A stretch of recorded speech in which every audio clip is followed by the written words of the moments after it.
KetoWithThomas.com. This stuff's going to be good for you, I can promise you. Have you found yourself grazing at the fridge a lot more than usual these past couple of months? If so, you are certainly not alone. I'm fairly sure that you've even walked into a health food store or flipped on the television. You've no doubt heard of the ketogenic diet. I've heard of it. Listen, it helps all of us. We're stuck at home because of CV. It's time to get healthy. You need to listen up. Keto Elevate is specifically designed to help quickly and efficiently raise your ketone levels so that you can reap the benefits of the keto diet. And right now, guys, is the perfect time to focus on your health, and the Keto Elevate is ready to help. We know your health is paramount, and during these trying times, we have a very special offer in place. Guys, they are going to give this to you for 51% off and free shipping within the United States. That's right, up to 51% off the regular price. Not only that, because we want to give you all the tools to set yourself up for a lifetime of great feeling. You want to feel good with your body.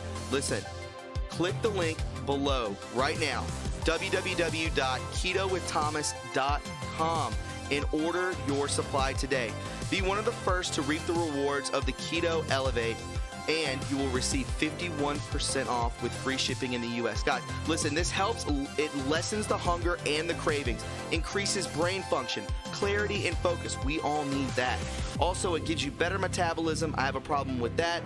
Incredible natural energy levels, and much, much more. Guys, go to www.ketowiththomas.com. Reap the benefits today, 51% off. I can promise you it'll be worth your while. Thanks, guys, and enjoy the podcast. The very word secrecy is repugnant in a free and open society, and we are, as a people, inherently and historically opposed to secret societies, to secret oaths, and to secret proceedings.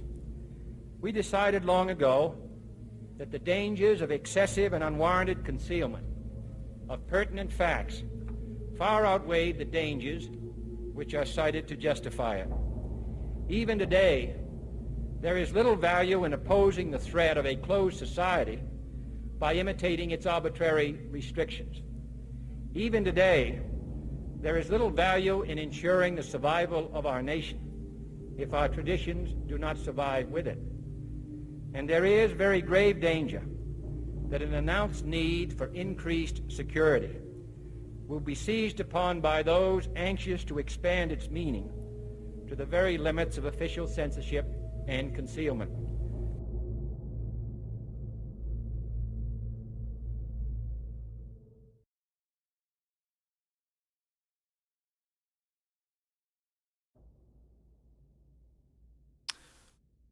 Welcome, one and all. If you can hear my voice, can we get a 5x5 in the chat? I want to welcome each and every one of you to the very first episode of True History, the Untold Stories. I have two of my co-hosts with me. We will be doing this just about every Friday, my friends, so I hope you are prepared. Welcome, everyone. We have 5x5 all the way around. Beautiful, beautiful. Guys, we are going to be getting into some amazing stuff today. Punisher, welcome, my friend. It's good to have you here, and it's great to have you as a co-host. Thank you, brother. Absolutely. Stop to go. The same goes for you, my friend. Thank you for doing this with me and Punisher. I appreciate it. Man, is it my honor. I couldn't be happier right now.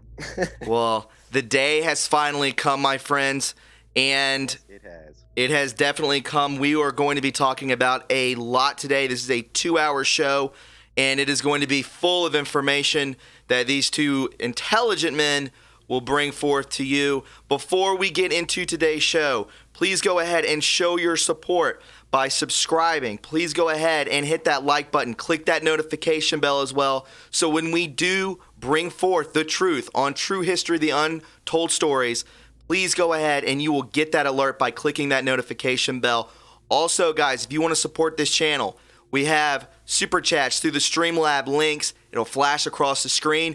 And even when you subscribe, it'll flash across the screen too. So make sure you do that. This is going to be an incredible show. I can promise you that. We've been working on this for 2 weeks. Things we will be discussing just to prepare yourselves, okay? We're going to be talking about aerial phenomenon.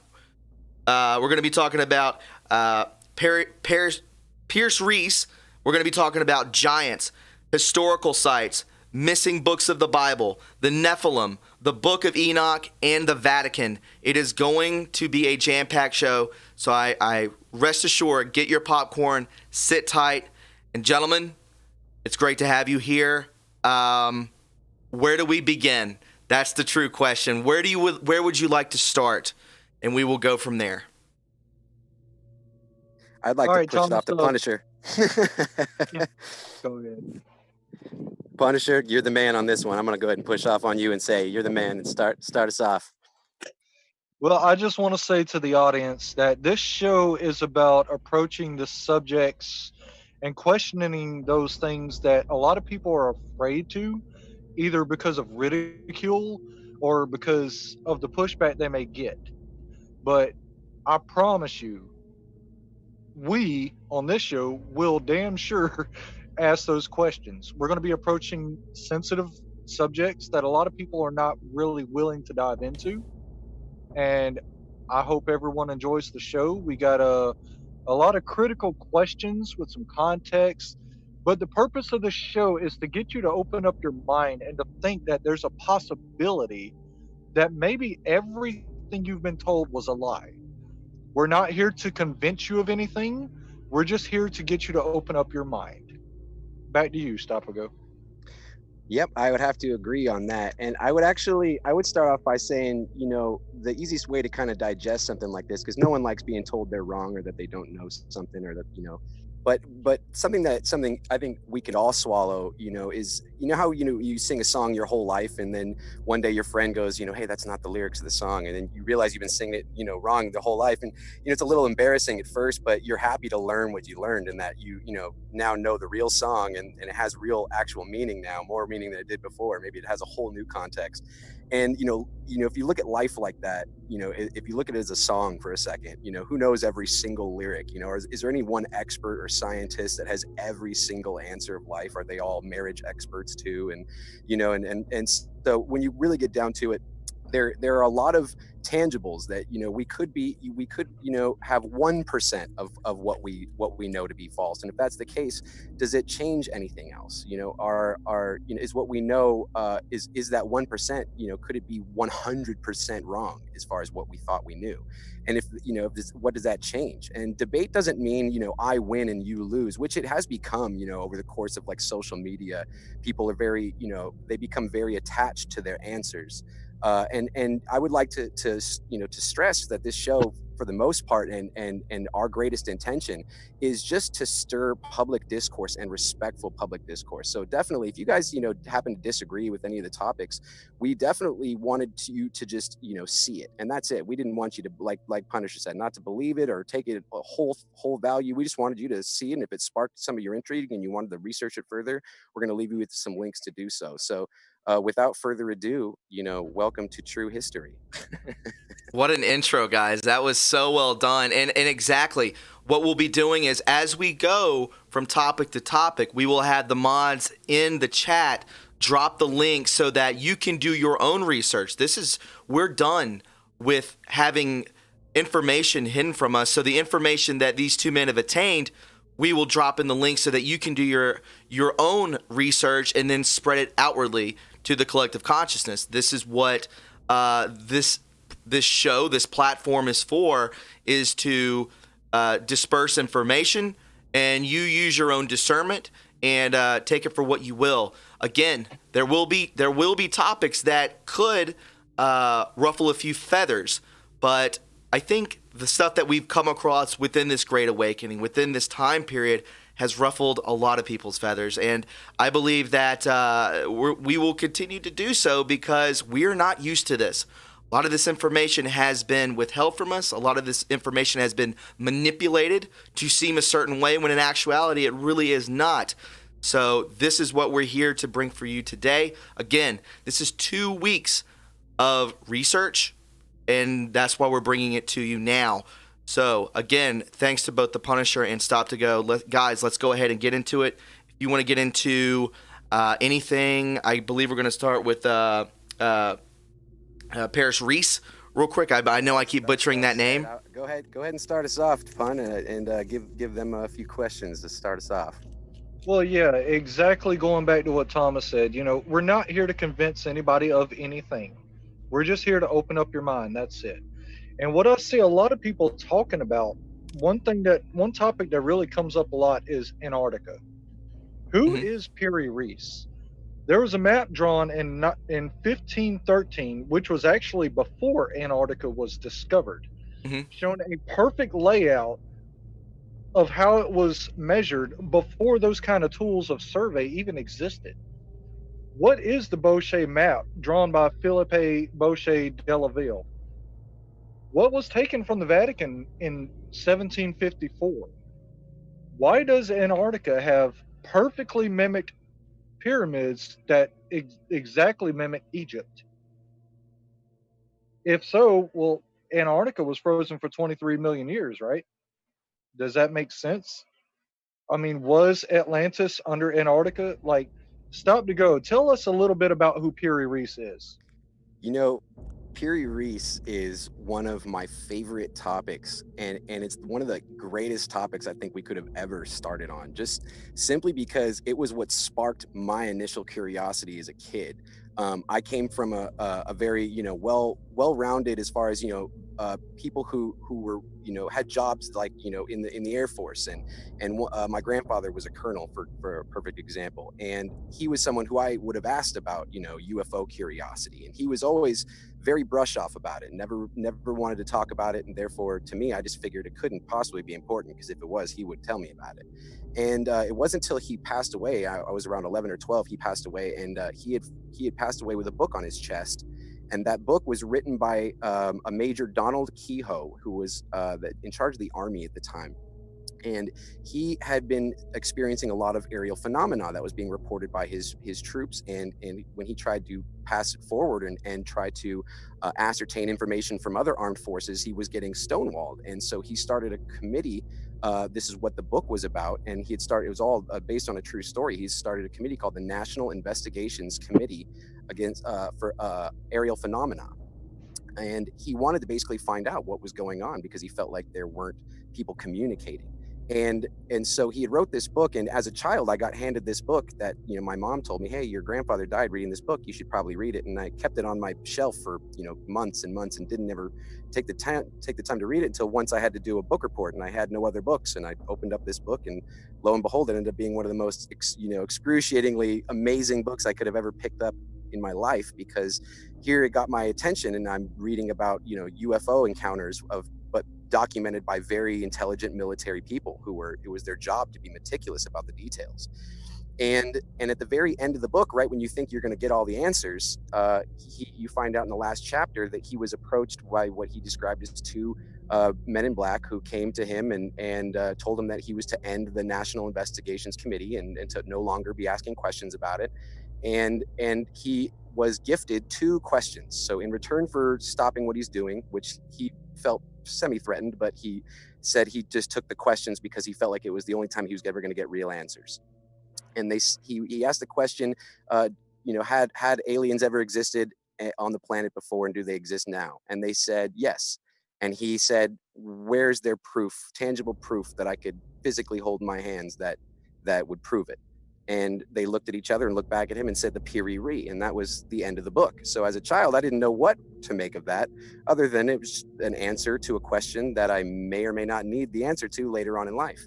And so in my late 20s, I was introduced to Graham Hancock, who one day I happened to be researching Antarctica, and I came across his disseminations on all the different histories that are being overlooked by the Piri Reis map. And that's what grabbed my attention. And all of a sudden I'm realizing that, wow, it actually is physical proof that there is a history we haven't been told. And so the Piri Reis map is what's so interesting about Piri Reis is not only was he from, he was born approximately 1465, he lived till like 1553. And like Punisher said, he drew this map in 1553. And if you actually translate the notes on the map, the notes actually say that he he sourced it. It was more of a synthesis of maps. So it wasn't necessarily that he drew the map itself. It was that he had pieced it together through a bunch of other ancient maps. And actually, he was quoted as saying that they were of antiquity, that they predated the Library of Alexandria in the time of Christ. And what's so interesting about this, there's actually two components of this map that are beyond fascinating. One of them is the level of longitude that he was able to measure, and only certain maps who were sourced from those times have this ability to do that. But what's crazy is, and the two other maps that had it was the Mercator map and the Piri-Reis map. And then there was one other map that had it too. I believe it was the Aratus Phineas map. And they had incredibly accurate longitudes mapped. And we're talking centuries before the invention of the chronometer. And the chronometer was the tool that was used to accurately map longitude. Before that, they didn't have that. And sailors had a huge problem mapping out longitudes. So when you look at this map and you see, first of all, how accurately the map's longitudes are all laid out, if you're looking at the bottom side of the map, that's very much the coastline of Antarctica, mapped out the perfect coastline underneath the ice cap. Well, the ice cap's 2 miles thick and it extends miles off the coast. And he had somehow mapped the subterranean topography, which is astounding considering that ice has been there for millions and millions of years. To the behest of all of our science, they say that it's been there for millions of years. So that is the first puzzling thing, is to say, if those are ancient maps, how did they have ancient maps of Antarctica drawn with clearly mammals, land grazing mammals, grazing on grass, depicted on Antarctica? And how did they do that almost 303 years before it was supposedly discovered by man? And how did they also accurately map the longitude without a chronometer? So now, one funny part about the chronometer is even people like Isaac Newton, he was one of the opponents of a chronometer being even possible before it was invented by John Harrison. He was criticized for even trying to invent a clock that could help you measure longitude. And here Isaac Newton is one of the people we look up to as brilliant today. But back in the day, boy, was he wrong about the ability to invent a chronometer.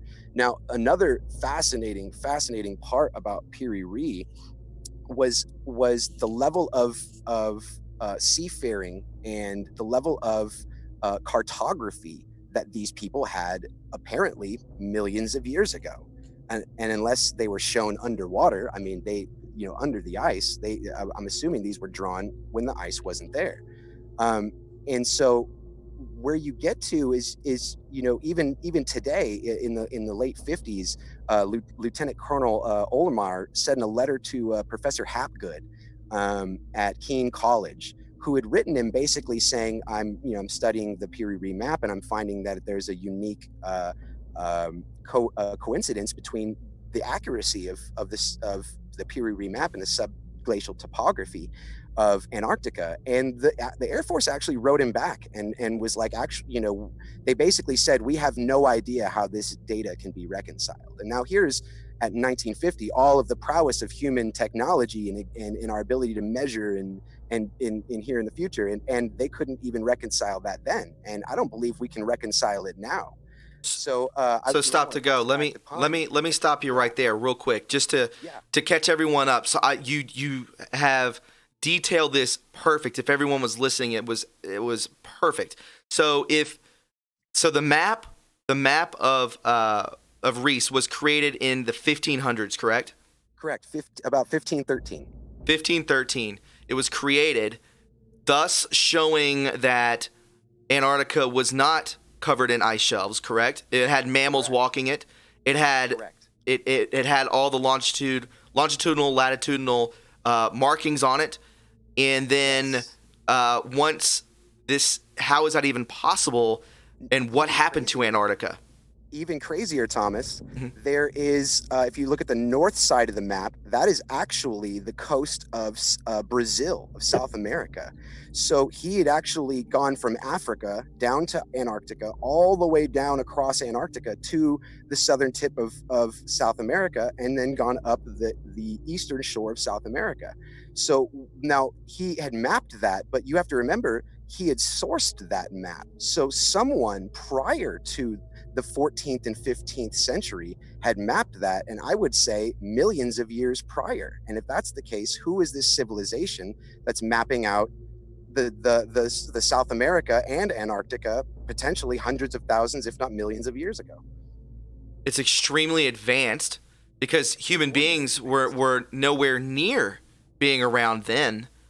So Not to mention the level of measurement in the use of longitudes when we didn't even have a chronometer for another 200 years. Or how about discovering Antarctica that we didn't have for another 303 years? So these are all things that need to be rectified in our history books. And until we do, we're kind of living in a pseudo history. So with the map that's being shown, the map that we have all seen together on the group chat, the bottom of this is Antarctica, and then coming up is Brazil. Yeah, actually, so at the whole bottom and left side of the map is Antarctica. The top little area is South America, and on the right you'll see the hump of Africa sticking out. So you'll see the Correct. The northwestern kind of hump of Africa sticking out into the map. So that's all. I mean, that's a pretty large terrain to have accurately mapped. Well before the 15th hundreds. They were extremely advanced. This is mind-blowing. So what happened? Why was there terrain? Why were there animals? Why were there ships sailing? And now there are not. And that goes into just more questions. And when you have more questions, like the greatest guy in the world that I pretty much got me to Twitter was Punisher, because he asks the most intrinsic questions one can possibly ask. And when you get faced with new information like this, it just begs more questions. And those are the most fascinating questions of life to me. The ones that come out of left field with new information. Those are the best. Absolutely. Real quick, I want to say thank you to Kanish for donating. I appreciate it. She says, the Great Awakening is happening. Much love, Thomas.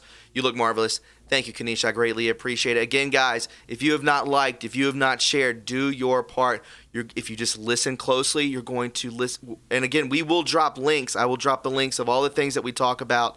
And I think that you will be astonished by the end of this program. Again, if you want to super chat, it will flash across the screen, and so everyone can see your support. And let's continue forward real quick. I'll go ahead and start dropping the links to the map and whatnot. Well, and to answer your question too, before we jump on some more questions, to answer your question of what happened to it, like how is this something like this disappear? Was it all nefarious?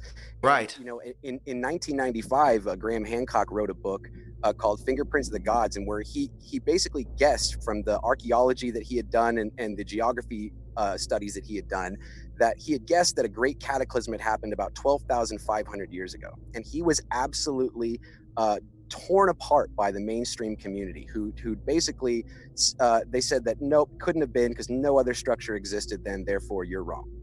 Now, and what's crazy is a few structures have been unearthed since then, and in fact one of them specifically, I believe it was Tiwanaku, I could be wrong about that.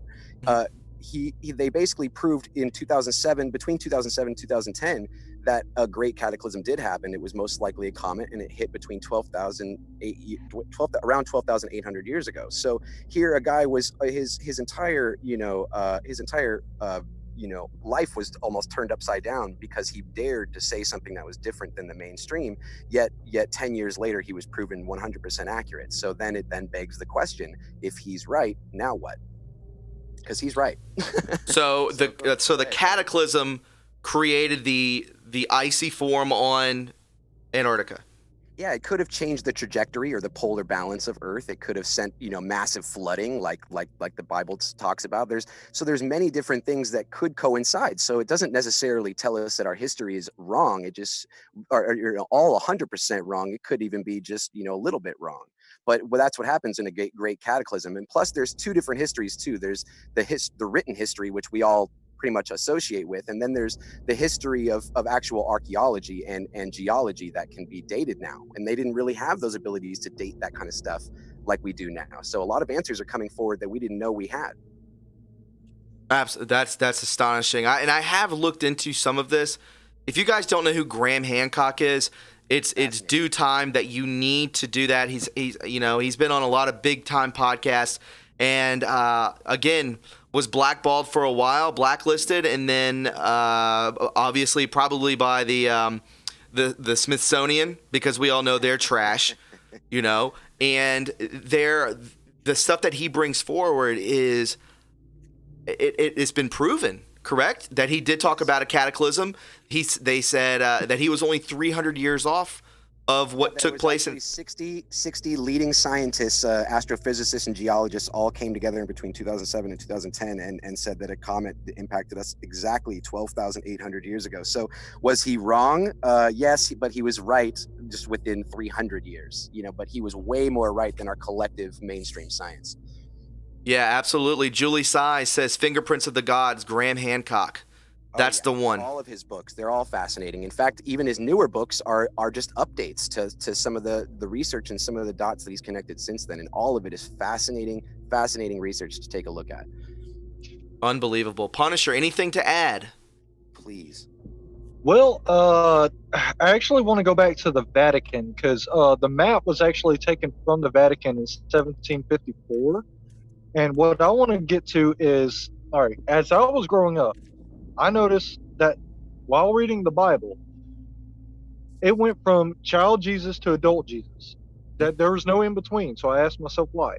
And through research, I found that the Vatican, King James, and Europe participated in removing 32 books of the Bible, 14 in 1684 and 18 in 1513, including Esdras 1 and 2, Tobit, the Book of Mary, Judith, Wisdom of Solomon, Baal and the Dragon, yes, I just said that, the Prayer of Manasseh, and the Book of Enoch.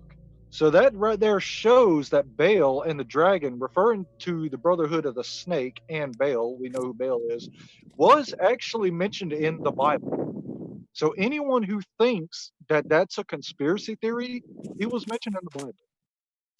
But what caught my attention is the Book of Enoch. Why was it removed from the Bible even though Jesus quoted Enoch? Correct. The Bible states that Enoch approached heaven without death. Now, how would that change the spiritual nature of Christianity today? If the Vatican had actual evidence of the Nephilim, which I'm about to get into in a little bit, and extraterrestrial life, how would that change the modern concept of the Bible today?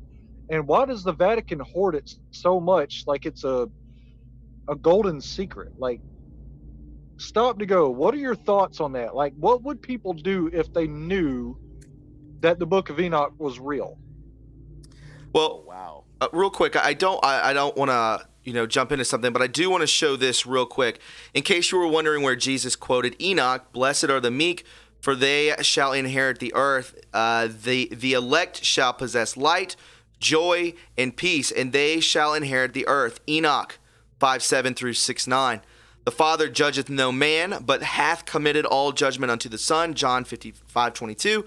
The principal part of the judgment was assigned to him, the Son of Man. Enoch 69:27. And I will drop that in there with all of you. So Jesus quoted Enoch looks to be many a time, maybe 15 to 20 times. And I will drop that in there, guys, just in case you are questioning what Punisher may have said. Again, we're not trying to ruffle feathers, but when you're discussing this stuff, it's bound to happen.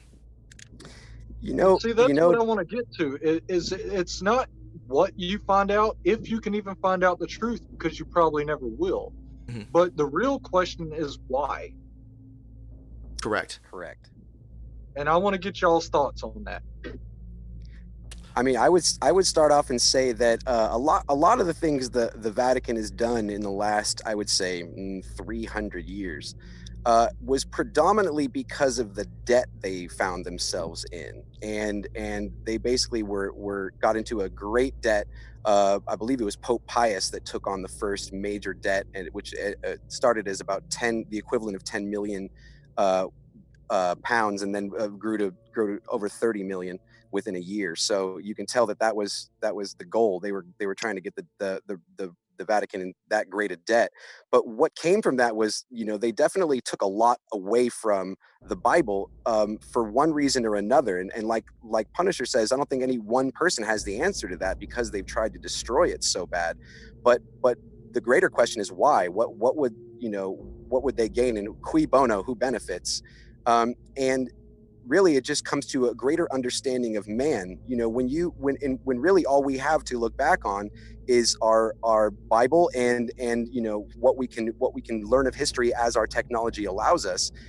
We come to these greater and greater understandings. But if all we have to reflect on is that book to as a basis, and then we find out halfway into our lives or more that there was half of the book missing or more. And if that's the case, then what questions does that raise? And you're the expert in that field, and that's where I would always digress to. What do you think? Well, let me go ahead. Let me go ahead and read this just in case people have no idea what we're speaking about. So, what is the Book of Enoch, and where did it come from? Pay attention, my friends. It says Enoch was the grandfather of Noah. The Book of Enoch, chapter 68:1. And after that, my grandfather Enoch gave me all the secrets in the book, and in the parables which had been given to him. And he put them together for me in the words of the book of the parables. This makes it possible for the book to have survived the flood, as it's not too hard to accept that Noah would have taken his great-grandfather's writing with him onto the ark. The book of Enoch was extant centuries before the birth of Christ, and yet is considered by many to be more Christian in its theology than Jewish. It was considered scripture by many early Christians. The Gnostics, maybe? Would that be something, or am I off with that, guys? Well, there's 300 different Hebrew translations that one could take when it comes to trying to redefine the Hebrew that was originally written then, and in the Aramaic translations. And so when you start breaking down into all those different translations, the story actually does tell a little bit differently. Not much, but some words defined wholly different as others. Okay. The earliest literature of the so-called church fathers is filled with references to this mysterious book. The early 2nd century epistle of Barnabas makes much of the book of Enoch. 2nd and 3rd century church fathers like Justin Martyr, Irenaeus, Origen, and Clement, and Alexandria all make use of the book of Enoch. Tertullian even called the book of Enoch Holy Scripture. The Ethiopic church even added the book of Enoch to its official canon. It was widely known and read the first 3 centuries after Christ. This and many other books became discredited after the Council of Laodicea, I guess that's how it's pronounced, and being under ban of the authorities afterwards, it gradually passed out of circulation. Imagine that, being banned out of authorities. Why would you want to ban something like this? Exactly. And don't you think it should have been up to the people? Yes, exactly. It should have been up to the people. Why take it away from us? Why take this information away from us? Well, it goes back to the mainstream media. The mainstream media and the Bible, I'm not saying anything in the Bible is inaccurate. It 100% is. But what you're missing from it is the question. And keep in mind, both that and the mainstream media are both handled by what? Man. Correct. Okay, man has deceived us for thousands of years. If they took it out for a reason. They just didn't do it by accident.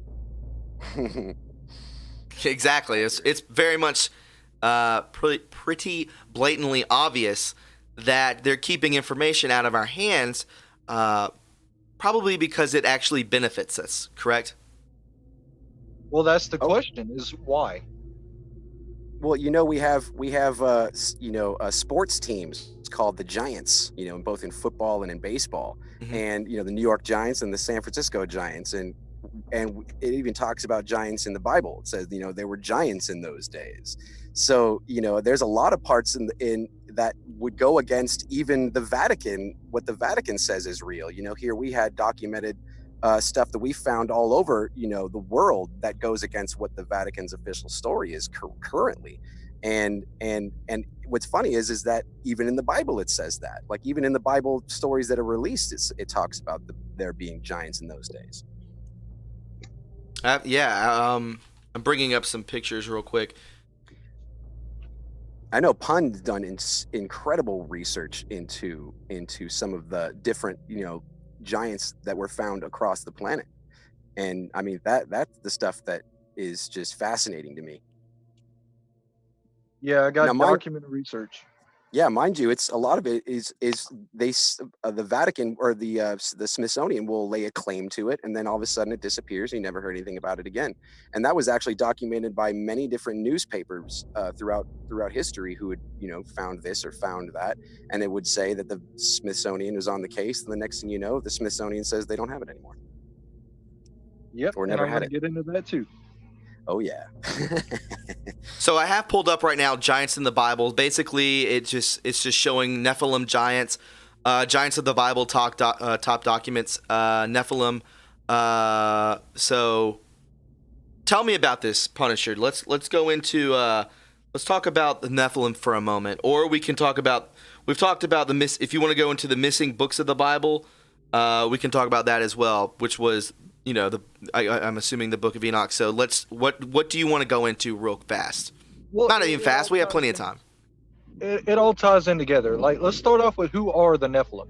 Okay. In Genesis 6:1-4, the Bible quotes, "The sons of God saw the daughters of humans, and they took on to them wives unto themselves, whoever they choose. The fallen ones, the Nephilim, were on earth in those days." So if we are to believe the word of God and is quoted in Genesis regarding Nephilim, doesn't that prove the Book of Enoch is real? That's the proof of Nephilim right there. It's Correct. quoted. All right, and here's a few examples that I have. All right, the Satika tribe remains that were discovered under 4 feet of gyno and clay in Lovelock Cave, Nevada, measuring 9 to 13 feet tall. Let's so let me slow you down real quick. Let me know where to go with this. Tell me where to go, so I can show everyone. Well, I don't have a specific link for this. This is just. Well, I mean, but what are you about to talk, or tell me what specifically, just to type in. The actual documented evidence of giants.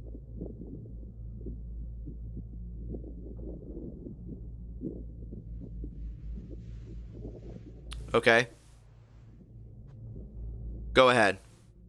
Yeah. All right. The Satika tribe, which were Apache, which is what I am, were discovered under 4 feet of gyno and clay found in Lovelock Cave, Nevada, measuring 9 to 13 feet tall.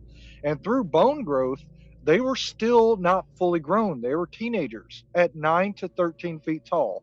In 1931, Lockport, Nevada, 2 skeletons were found measuring 10 feet tall, aging back 17,000 years. Arkansas, Chickasawba Mound found many skeletons ranging from 7 to 11 feet tall. In 1833, soldiers digging at Lompoc Ranchero, California, discovered a male skeleton 12 feet tall, carbon dates 7,000 years ago. The most famous of all, and this is what I want to send to Stop to Go, is Gilgamesh. And Stop to Go, give us a little bit of history about him. You know what? Gilgamesh is another fascinating one for me too, just because like I randomly caught this story back in 2003, and I had randomly done a book report on Gilgamesh when I was like, I forget what grade, it had to have been like 8th grade, 9th grade. And I did a little book report on the Epic of Gilgamesh, and like any sloppy little student, I threw it together, and I know it mentioned a Stargate, and that was one of the things that stuck in my head. But it was thought to be mythology because it mentioned him having a Stargate. It also mentioned him, he was depicted by all mythology as holding a male lion, a full-grown male lion, like a house cat.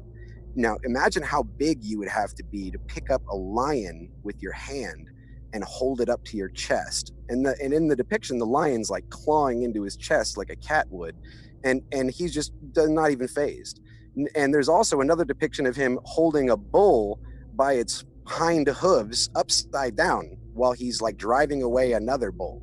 Now, that's a pretty big man to be able to lift a bull by his hind legs into the air with one hand. You'd have to imagine the size of a man to be able to do that. Now, those are all the reasons why the thought of, you know, him being a complete mythology would be realistic, and you know, you'd be considered a realistic person if you thought that was complete mythology. But in 2003, in April of 2003, the BBC did a piece where they admitted that archaeologists and geologists who were doing basically like beta LiDAR throughout Iraq were able to find the tomb of Gilgamesh, and they had basically found it because where they were looking previously, where you know, in the book it says that he was buried right where the Tigris and the Euphrates rivers meet. Well, that had shifted with geology throughout time, so it was actually further away than where they had thought. And with LiDAR, they were able to see where they used to meet, and they found that, and they dug there, and they found the tomb of Gilgamesh. Well, that would have been in March, prior to that April article. And what happened in March of 2003 was ironically the Iraq invasion, where we went in for quote unquote weapons of mass destruction that were never found. We actually went and invaded, from what I was told and from what I heard and read in reports in the media, we went and had large firefights with Saddam's troops at the Museum of Baghdad, which held exactly what they found in that archaeological find. So one has to ask the other, was that what they were looking for? Was that what the whole Iraq war was about? And an even bigger question, oh my God, what do we do now that Gilgamesh was real? Because if he was real, that means there was more. And I believe even he was mentioned in the Bible as a son of Nimrod. I wanted to say something real quick. I brought it up. Archaeologists discovered the tomb of ancient alien Gilgamesh in Iraq. And then I can see the picture now. This is what Stop to Go was speaking about earlier. There's an actual statue of Gilgamesh holding the lion by the paw, as you can see there. And it says, the fifth ruler of the first post-Diluvian dynasty of Uruk, great builder of temples and cities, restored Uruk after the flood. Known as the Great Judge, prayers addressed to him. He was 2/3 a god and 1/3 human being. His mother was the goddess, his father a mortal king of Uruk. Yeah, no, the word Uruk is where we get the word Uruk, Iraq. sorry. Yeah, that's actually where we get the word Iraq. And most people don't know this, but Baghdad, the word Baghdad actually comes from Babylon. So the city of Babylon is actually archaeologically right underneath Baghdad. And that's why it was such a big discovery, is because biblically it actually was right where it should have been. Yes, this is pretty fascinating. And I'm showing here, it says in 2003, Professor Jorg Fassbinder claimed to have discovered the grave of Gilgamesh, since it looked extraordinarily similar to the one depicted in the Epic of Gilgamesh. According to the Epic, Gilgamesh is told to have been buried in a tomb under Euphrates. However, it seemed that the excavation had to be stopped due to numerous conflicts of the nation. Imagine that.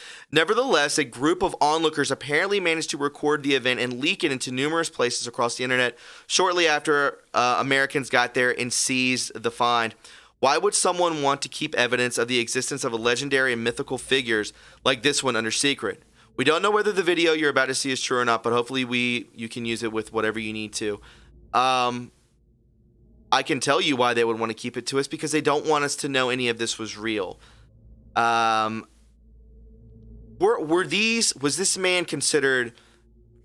Gilgamesh considered very good?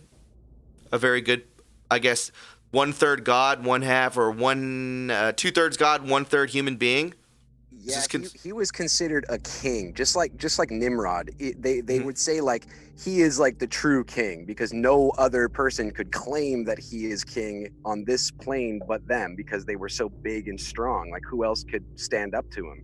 So, but I believe for the most part, Gilgamesh had he didn't, if you look at in his fables, although he, I'm sure, acted out, he was more interested in other things like stargates and traveling to other dimensions and other like they actually mentioned Hyperborea, and Hyperborea is mentioned many times throughout our history as like a place that people would basically end up somehow mysteriously and then come back from, and it was basically an Arctic plane. I saw a lot of people in the chat mentioning Stargate. Can we go into that and tell me what I need to look into Google so that I can bring it to you? So there's actually a show called Stargate, and basically the pretext of the show, for the most part, is basically what we just talked about. It's like they've come across a Stargate, and then they have to like basically break it down and use it in order to traverse and understand why and what it is, why it's there and what it is. The Stargate was where? Oh, there's like a television series about it. Sure. And there's tons of stuff that's been done, movies, you name it, series, all that.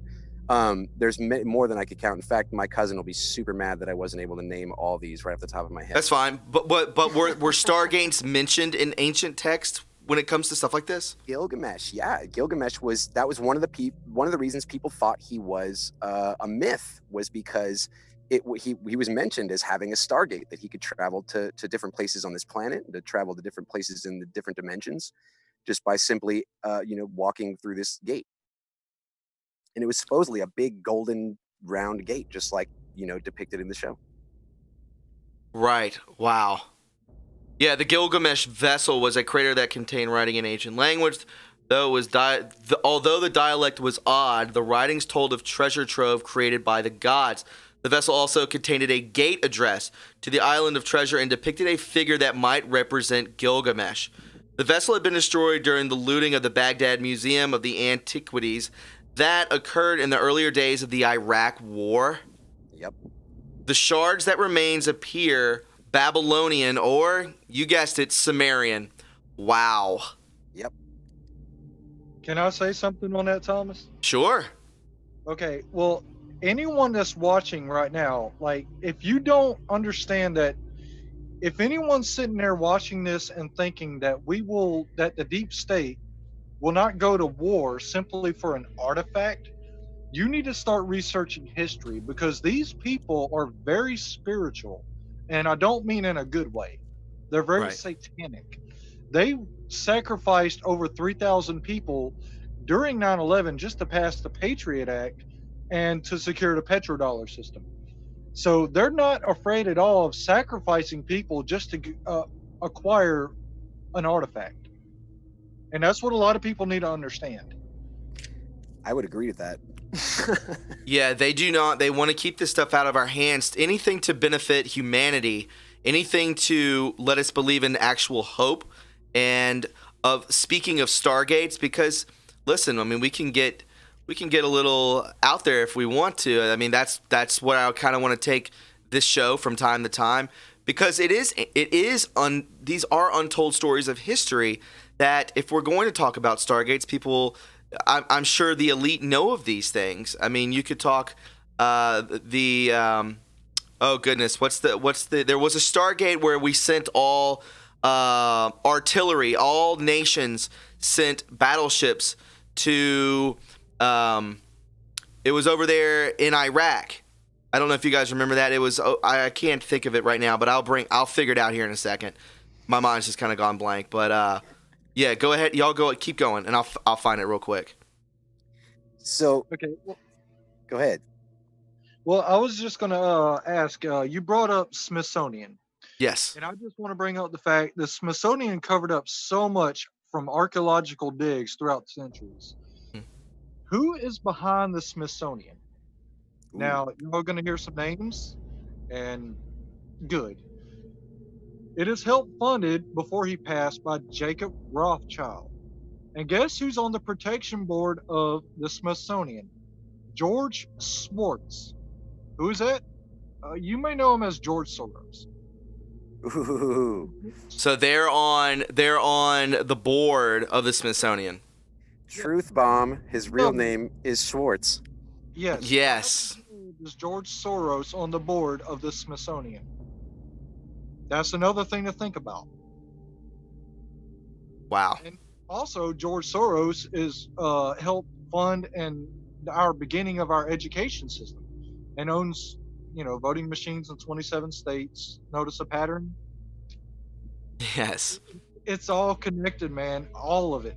He's also an international financial criminal, yet that somehow gets to own all of that here in America. I wonder who allows that. Absolutely. All great questions. Absolutely. I saw something in the chat that referred back to let me see here. Gilgamesh, this is very interesting. Lost in northern Michigan. Gilgamesh utilized sound technology to bring down walls. That was actually told about this very similar story about the walls of Jericho, and they used the Ark of the Covenant and basically sound to bring down the walls of Jericho. So I mean, there's actually multiple stories of that in the Bible. Wow. And if you can imagine too, that's not just so far out of, it's not like science fiction. They're opera singers who from across the entire theater can basically aim their highest pitch note that they have at a glass, and that glass will break, shatter, because it basically changes the structure within it. You can imagine the same thing can be amplified and or put to stone. Absolutely. What I was talking about earlier about Stargates was actually the Gulf of Aden. Oh yeah, beautiful. Well, yeah, that's I couldn't think of. I don't know what I was. That's what I was thinking of. Gulf of Aden. I do that all the time. Yeah, I just we know so much stuff that when you studied it for so long, you just can't. You have so much information in your head, you can't remember it. But the Gulf of Aden, when I think Stargate, when I think portals, so on and so forth, I mean that's my go-to thing of. Possibly my favorite conspiracy is probably the Gulf of Aden. I love it. Yes. So interesting. That's a good one. And I actually just came across some very interesting research just recently. I sent the link for that so you can share it. It was basically research about the Bosda cave in Turkey, and it was basically there's these archaeologists now and geologists who've studied the cut marks in the stone, and they found that they can link the crescent cup and ring mark cuts and marks in the stone that are found like microscopically, and they can basically link it to 18 other historic sites all around the planet that had no idea, supposedly to our history, no idea of one another. From Turkey to Mamala Param in India, and the Batuban Coil in India. You have like the Longzhou caves in China and the Yangshan Quarry in China. Then you got Basran and Haran in Turkey. You got Baalbek in Lebanon, and Petra and Jerash in Jordan. You got Cuzco and Sacsayhuaman in Peru, and Machu Picchu in Peru. You got Royal Kurgan in Crimea, and Nimrod's Fortress in Mount Hernon, Tiwanaku in Bolivia, and the Tower of David in Jerusalem. All of them have these same tool marks, and even the Haran site in Turkey was actually cut from the stone that was tunneled out of the Bosda cave. So there's so many different things that we can link to, and now mind you, those two sites were supposedly created by two completely different cultures in two completely different periods of time, yet they somehow had the same tools, and they somehow made the exact same marks as if it was done by the exact same person. So all these things are now, and it's almost to the point where you feel like modern academia has just ignored it on purpose because it deflates their argument so bad. So tell us what this is. We're looking at it. I'm showing them on the screen right now. One of the photos, you'll see hooked and grooved cut marks that you'll kind of see.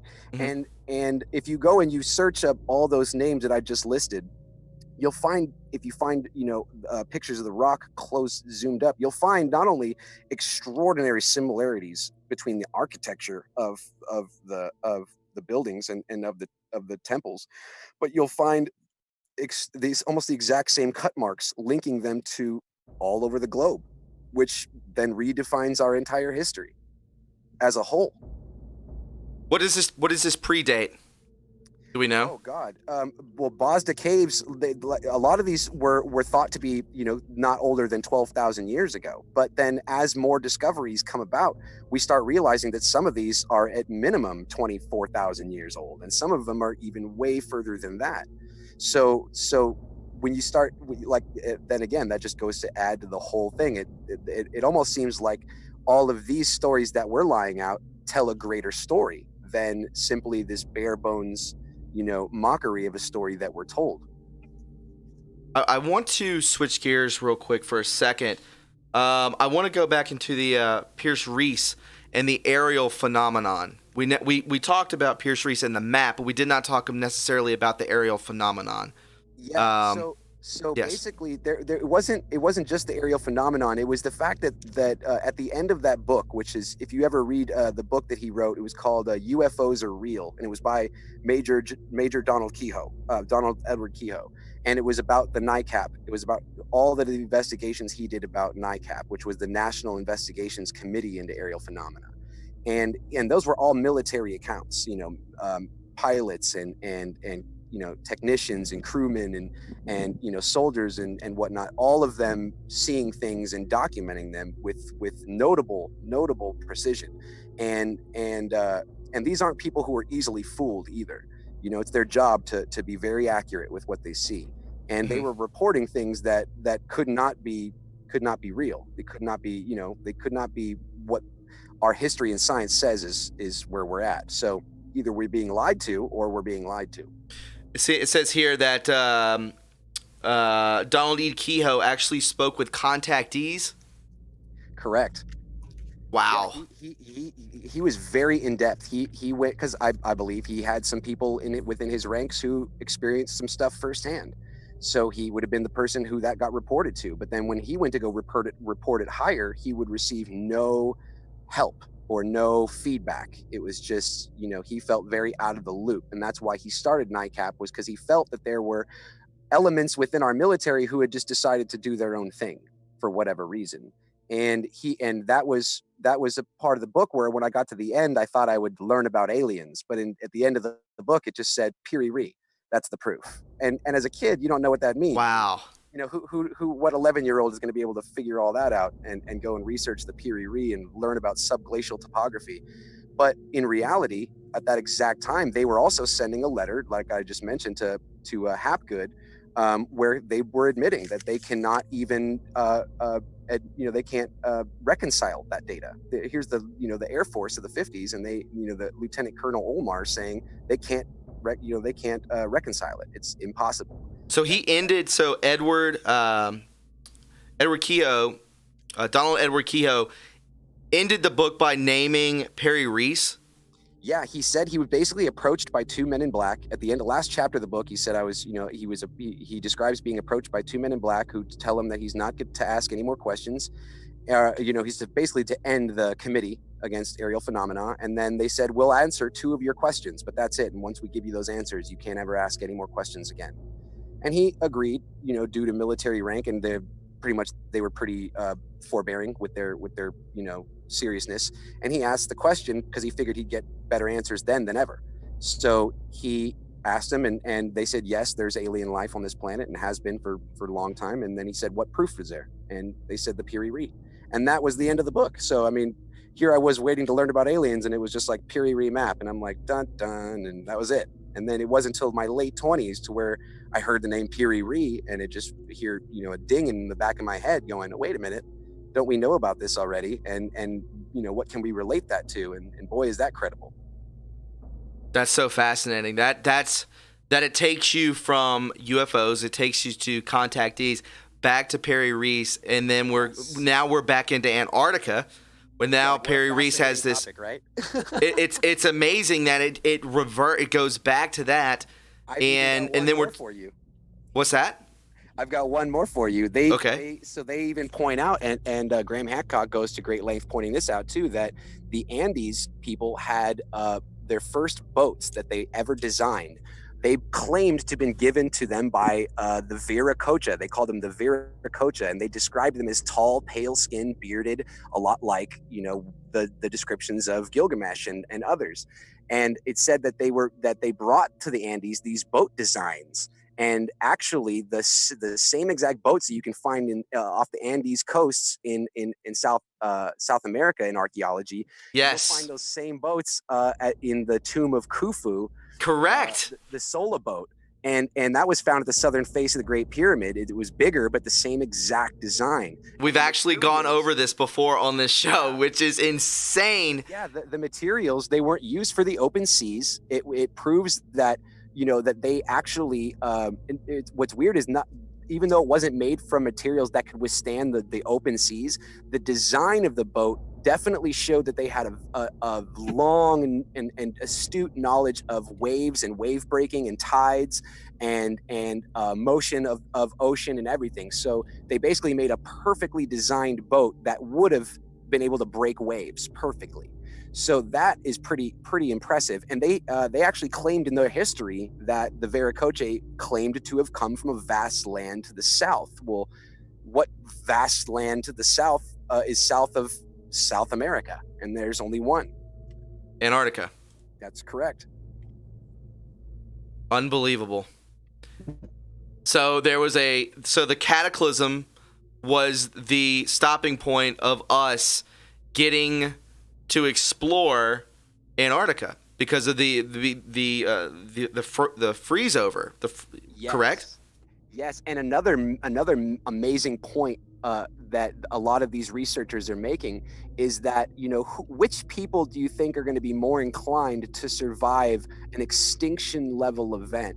Will it be the people who relied on technology and were so self-reliant on a system to get their food and their hunting and their water and everything that when that system crumbles, they have no skills?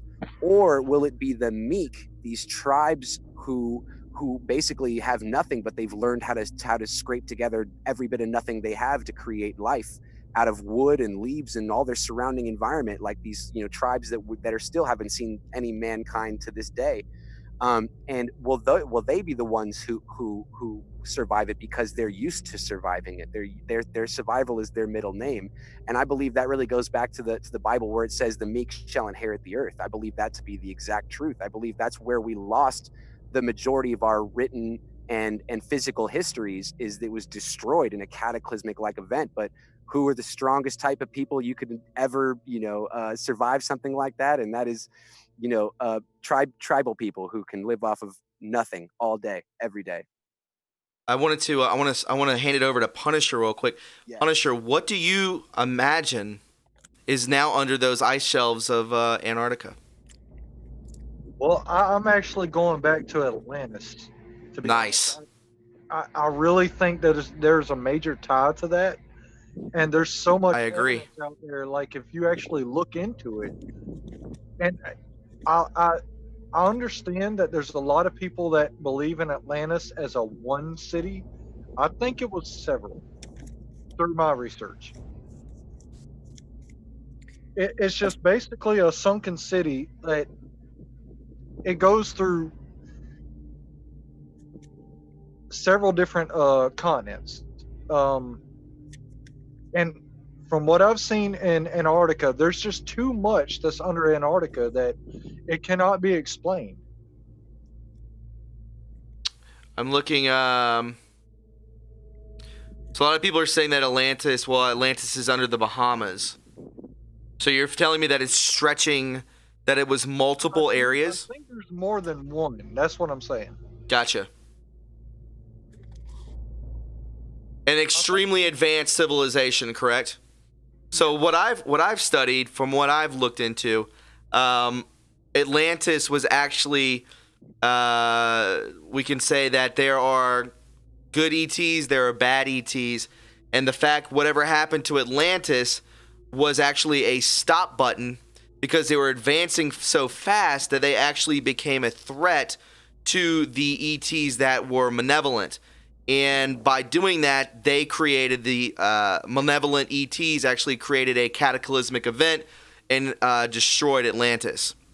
And I don't know if you guys want to go off of that. Could be something, could be not. That's just from what I've looked into. I think it's a very interesting perspective for sure. I want to hear what Red thinks. Yeah. Oh, sorry, go ahead. Oh, no, he asked you to go, Punisher. Go for it.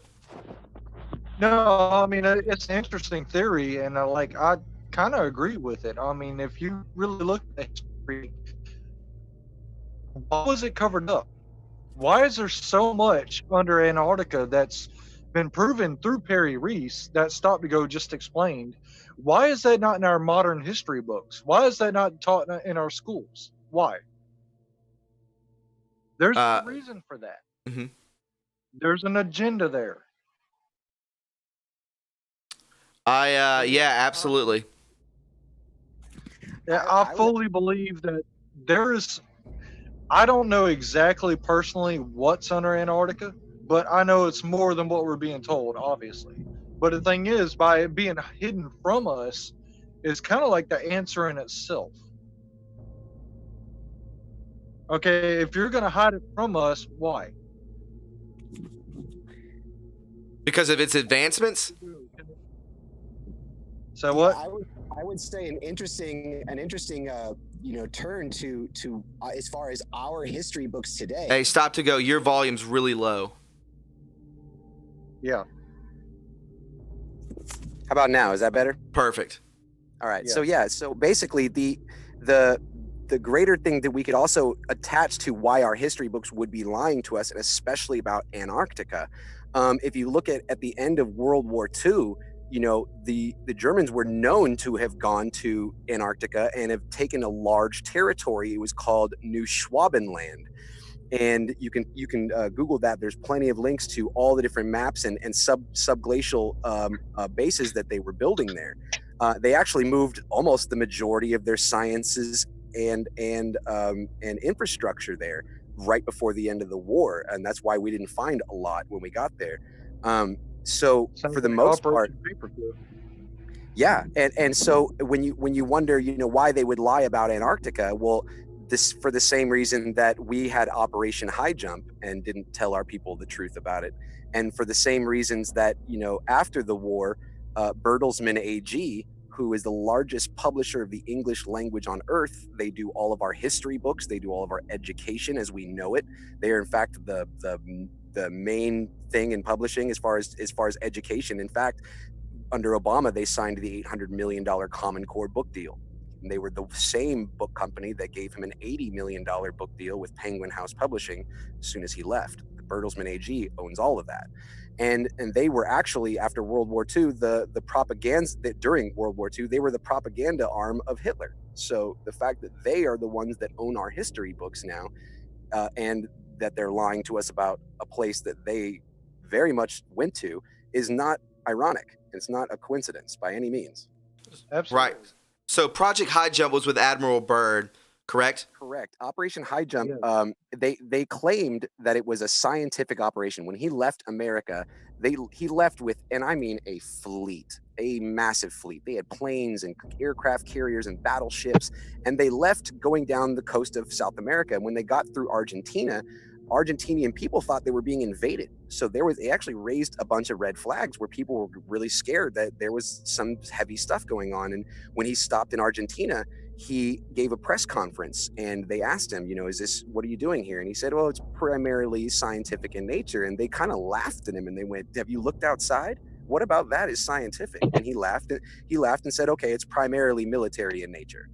So he basically admitted then that it was very much a military, excursion, and that they were going there to figure out exactly what the Germans had been doing. And I believe they got their asses handed to them, because when they were sent there with unlimited funding, they were supposed to be out there for, I believe, a minimum at 8 months, and they were back within weeks with, if I'm not mistaken, half the fleet they left with. They lost immediately and turned back. So when Admiral Byrd arrived in Antarctica, I believe that he depicted seeing actual animals grazing and green grass, and it wasn't something that we would have ever have imagined, correct? He actually, that's another fascinating thing. He made 2 or 3 claims during that time. One of them was he said that we have that we met an enemy that could fly pole to pole on the planet unobstructed faster than the speed of light. He said that. That was one thing that was just kind of like, wait, what? Then he said that. Wow. Well, go back. Like, can we go back to that real quick? So you can fly pole to pole at the speed of light? He said that they encountered an enemy that could fly pole to pole at the speed of light. So do you think that the Nazis attained crafts, or do you think that those crafts were off-world? Now, here's the thing. I believe they made some type of an agreement, because they described seeing and engaging with, and this was kept secret for a long time from what I was told, that they were engaging with flying saucers that had swastikas on them. And correct. Some of them had sound weapons, some of them had light weapons, some of them had actual turrets, and that they were coming up and basically aerially dominating the Sea Force.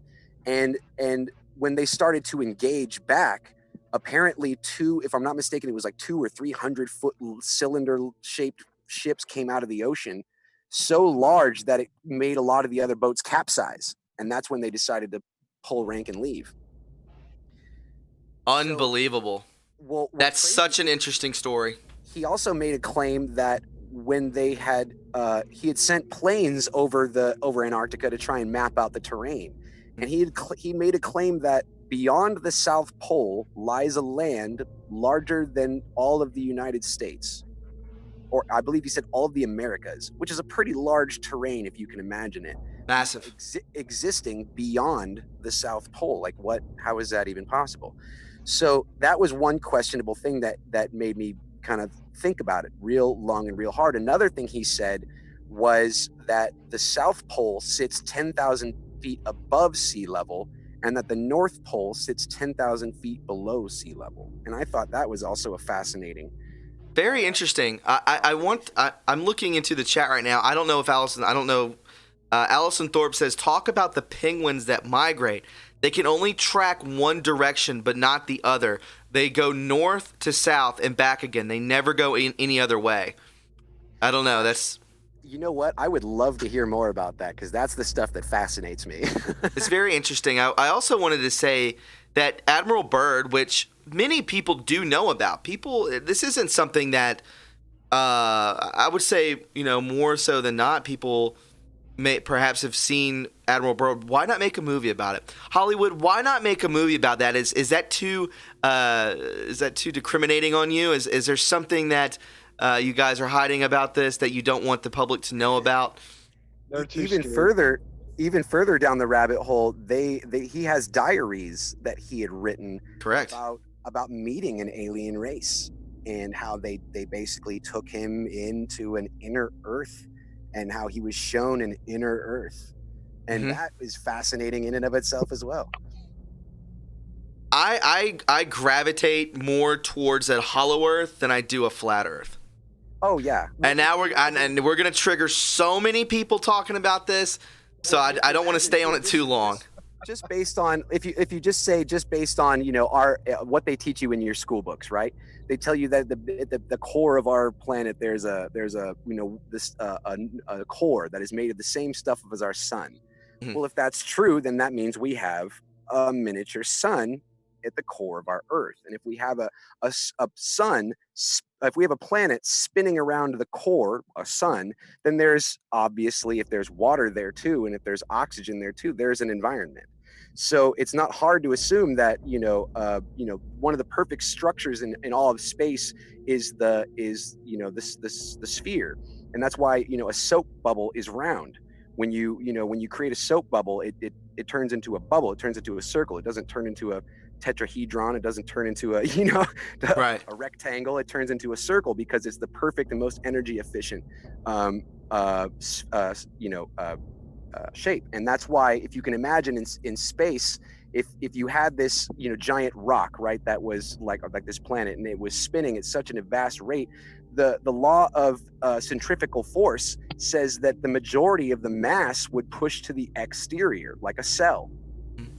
So, especially if we were spinning. So it actually does kind of make sense that we would have almost like a hollowed out cell as a planet, with the majority of its crust and water surfaces being on the outside. I want to say a big thank you to Christina Love. Thank you so much, Sweetie Pie, for donating. She says, I'm loving this show. What a great way to start the weekend. Thank you so much, Christina Love. And guys, absolutely, if you want to support this channel, you can do the Streamlabs link is in there. It'll flash across the screen as you donate and support real news, real history. I love the way that this channel is going. I love the way that this show is going. It's nonstop information. So make sure you hit that like button. Make sure you subscribe as well. Punisher, I want to talk about what your thoughts are on all of this when it comes to is Hollow Earth or what about Admiral Byrd. Do you have any points on this? Well, my first thing is it's not flat Earth. Okay, anybody that believes that, I'm sorry, I don't believe that. Mm-hmm. Obviously, but I actually kind of want to get back to the Nephilim and the Smithsonian before I kind of forget some of these notes. Yes, sure. So if that's okay. Absolutely.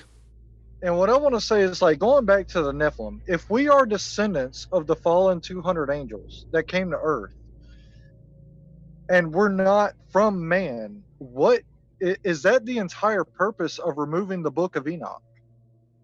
What is the altering, or what is altering the Bible narrative? Is it the same control as the modern MSM to keep us at bay? Now, I'm not trying to tell anyone to, believe that. I'm just saying, I'm just asking questions. Right. Okay. If not, then why hide it? Through investigation, the Smithsonian was actually taking possession over every giant skeleton under Project Minesweep through the country and disposing them into the Atlantic Ocean. The remains recovered through that were actually disposed was the Great Mound of Ohio, Lockport, Nevada, Chickasawba Mound, Lompoc Ranchero, California, and Utah. And these are mountains, correct? Well, they're mounds. They're built above ground. What can I look to show everyone what you're talking about?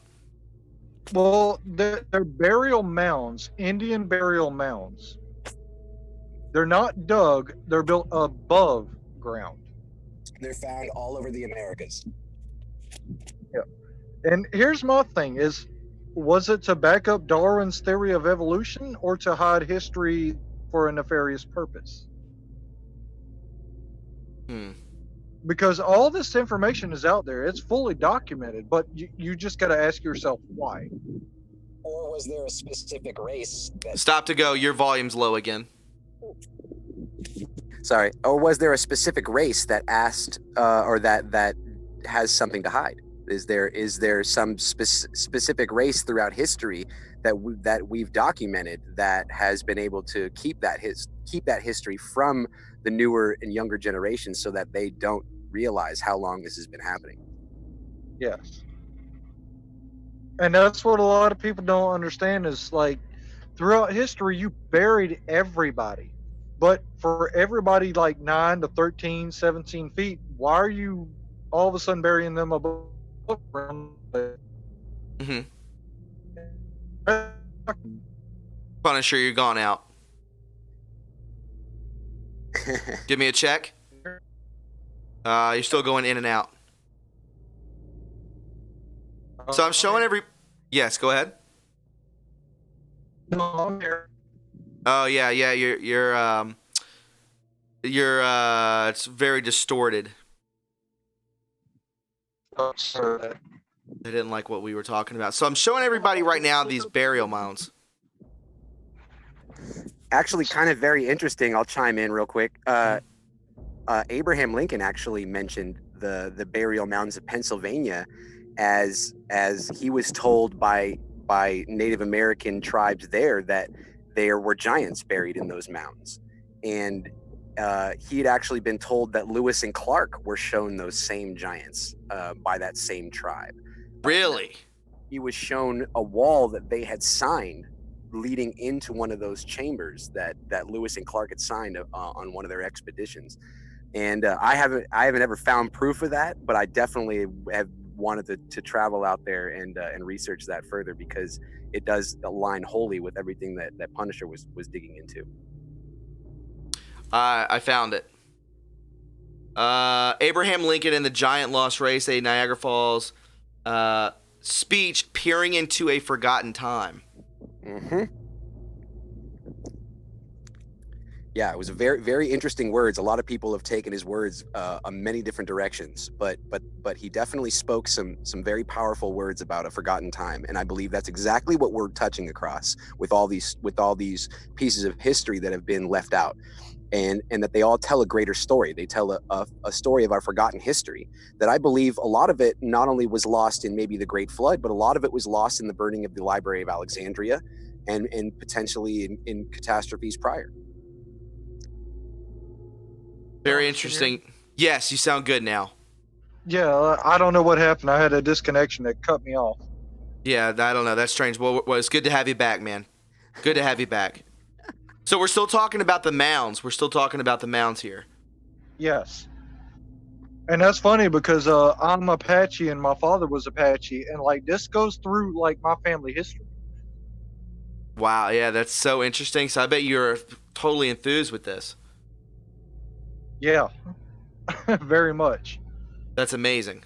Yeah, that's so you're telling me that they built these above ground mounds because there were some people that could have been massive? Well, it's the fact that they were just too big to dig graves for. Right. Yes. Because you can imagine that the tombs that they were building back in the day, for say pharaohs and stuff, a lot of them had all these chambers and secret chambers and stuff. And when you're talking about a guy who's 18 feet tall or say, 9 feet wide or whatever, that's not a guy who you can fit down a small hole. That would require a large digging operation. So they just forewent the digging operation and just buried him with surrounding dirt. Well, here's also the thing, is who built the mounds? That's a great question. Who built these mounds? Well, tell me. The Nephilim did. So the Nephilim built these mounds to bury their own? Yeah, and it's actually documented if you actually look. It's all documented, but the thing is, just like nobody knows really where to look. That's the only. So, I have a strange theory. You can call me totally crazy, but it's a theory that like kind of just tied itself together as one of the more plausible theories when you start reading all these crazy old books and stuff, like when you're reading into the Sumerian histories and stuff about Enki and Enlil. It all ties together the same way that the stories of how the gods were sent here to mine the planet, or that correct, and that they weren't gods, but they were descendants of the Father or whatever. And even like Jesus, had never once in the Bible said God. He only said Yahweh, which meant the Father. So it's not hard to assume that somewhere up the primordial line there is some all primordial Father. But when it comes to the earth and the mining operations that took place here with giants, it was spoken about that they basically were doing such intense work, even as giants, like such intense mining, that they didn't want to do that work anymore. They got tired of that work, and they grew extraordinarily tired and beaten up over the labor. And if you kind of like look at the terrain of the earth and figure what kind of labor that could have taken, what kind of what can we look at on the earth that would match that kind of labor of these 20-foot tall beings who could mine. And to me, I always look at the Grand Canyon and think, like, was that like a giant mining operation? And was other building operations around the planet, to harness that energy and then were we created to do the work for them? Isn't that amazing? Isn't that such an amazing theory? And is that why they all claim these royal bloodlines above us? Is because they still don't want to do the work. Right. Can I add this? Please do. Okay, David and Goliath. In the book of Mary that was taken out of the Bible, Goliath was referred to as a Nephilim. Wow. Is that not proof that the book I didn't know that is real? That's validation. That's pretty thorough validation. Yeah, why was it taken out then? You know what? That's a very intriguing question, because who benefits? Who would possibly benefit from taking that story out? In fact, that would just make the story more fascinating, wouldn't it? Well, keep in mind, history is handled by man. Ah, touche. Yes. I saw Melissa Marie posted earlier about snake mounds found in serpent mounds, excuse me. The serpent mounds. Serpent mounds found in the ancient ruins in the Ohio Valley. So, and then that came across when I was looking through this. Correct. Very interesting stuff. I don't know. Here's another picture of a young or an older man standing next to a giant, snake mounds. Very strange. Look even further. You've got even in the Mayan culture, they had, I believe it was Quetzalcoatl, who was a giant feathered serpent who ruled over them and demanded sacrifices and their firstborns and stuff. So I mean that it goes to the same stuff. Even the ancient Chinese had the emperors of the golden dragon, so the bloodline of the golden dragon. And then in Egypt, you had all the pharaohs were depicted as having snake eyes and cobra-like headdresses, and a cobra coming out of their third eye. And so it's not in here. You have that story told throughout history, all in these different parts of the world that seemingly had no idea the other existed. And even so much as the Native American cultures were very accurate is in their oral traditions in ways that we even just now are finding out. And I'll give you a great example. One of the Lakota proverbs is about the war of two wolves inside of each one of us, and the story's told throughout a lot of other tribes as two snakes. And it basically is said that the chief is saying that there is a war inside of all of us because we are built of two snakes, a good snake and a bad snake, or a good wolf and a bad wolf. And the boy says, who wins? And the chief says, the one you feed most. And that's very poignant, especially today with all the stuff we're going through today. Why?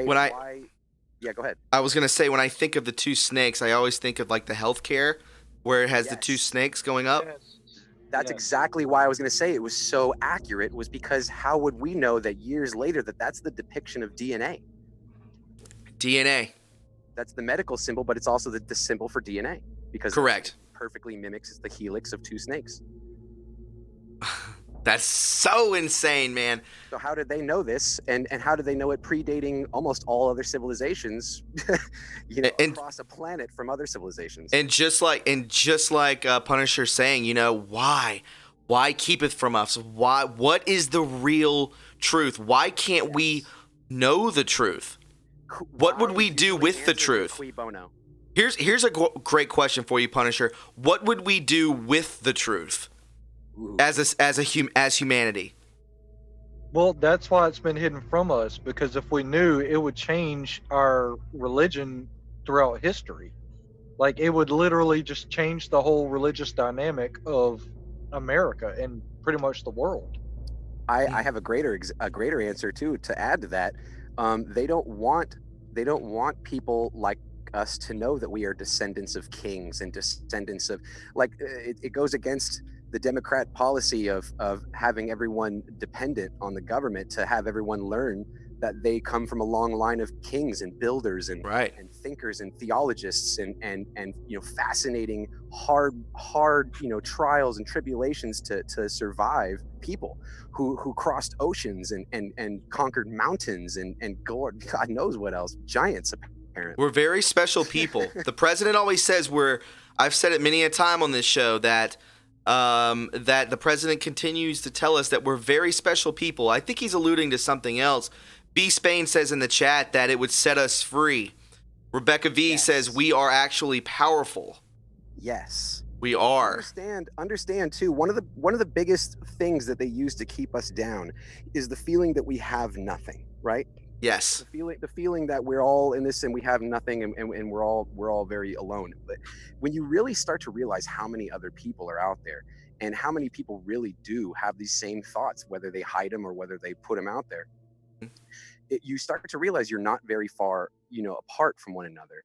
And in the greater scale of things, you start to realize that we are powerful when we know where we're from and when we know Correct. about ourselves. Because we really don't. We're very much just kind of, it's almost like the carrot in front of the donkey. We just go where we're led. And if we taught about underneath us. Correct. If we were given the truth, imagine how much strength it would give us, how much hope it would give us. We would be illuminated, somebody said in the chat. Yeah, like, well, if you can imagine, a lot of people who are mad about, say, Black Lives Matter, they're all mad because they believe that they've been oppressed for all these years, which a lot of cases they have been by society or this or that. But in reality, what's more oppressing, the fact that society treats them bad, or the fact that our education system fails them on purpose to keep them at a certain rate, and all of us for that matter. They don't want you to grow and learn that you are capable of these things. And imagine if you all learned in one day, if the whole country or the whole world learned in one day that we today in the year 2020, we live better than kings of 16 and 1700s. We do. We have food on demand. We have it delivered to our door by pushing a button on our phone. We have these machines that can take us wherever we want to go, whenever we want to go there. And we can talk to people around the world and translate those conversations. None of those things existed before. Modern day plumbing, all these things, they just didn't exist. You know how terrible it would have been to shake hands with people back when there was no plumbing or toilet paper? Sure. So we actually today live better than kings of the 15th and 16th century, but they don't want us to know that, because if they did, then we would all feel abundance and we would all feel God's blessing upon us every day in every present moment. Where Natalie LeBlanc says we are all oppressed.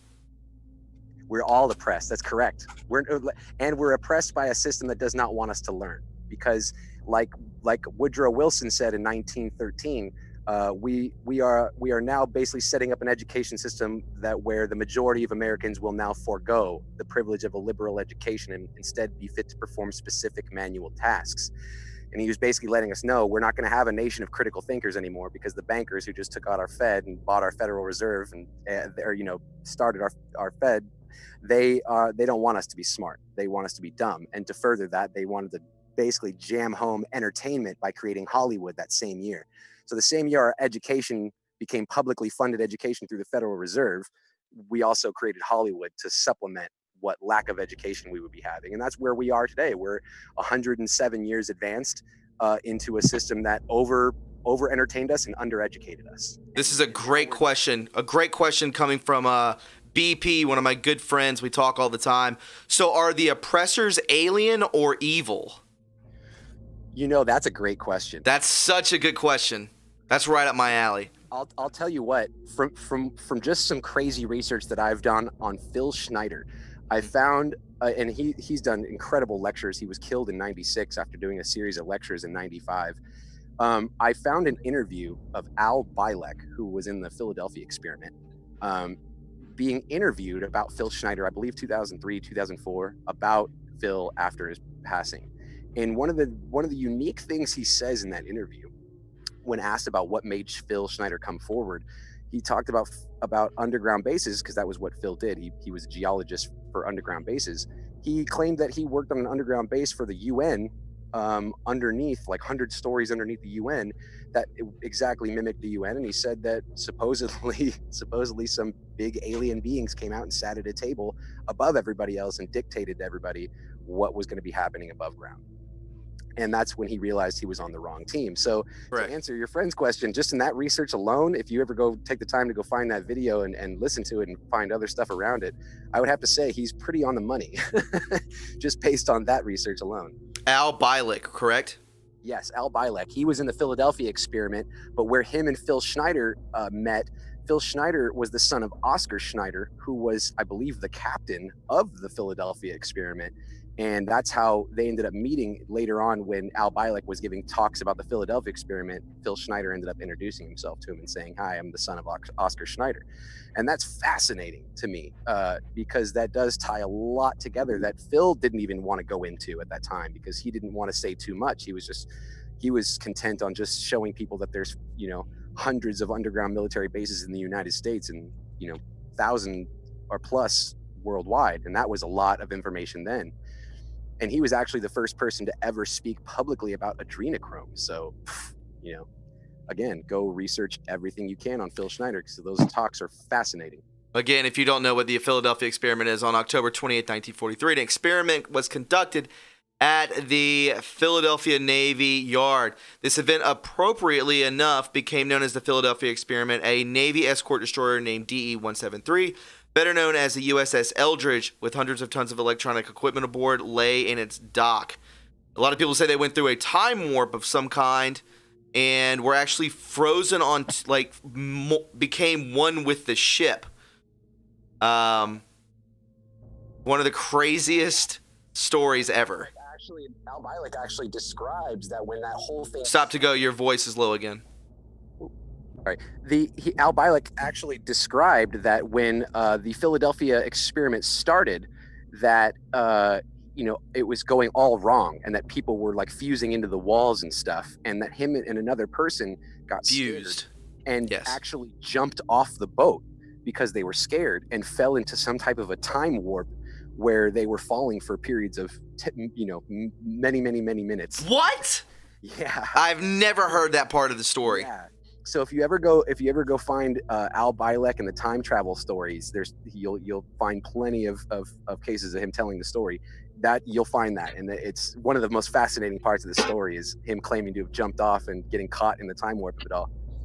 Unbelievable. Real quick, guys, again, if you're enjoying yourselves, please go ahead. Let's get to 1,000 likes as fast as we can. I would greatly appreciate it. We have 20 minutes left in the show. This has been nothing but action-packed. I'm going to bring in the phone calls now. So if you guys want to call in and discuss any of what we've talked about, I would greatly appreciate it. Let's stay on topic.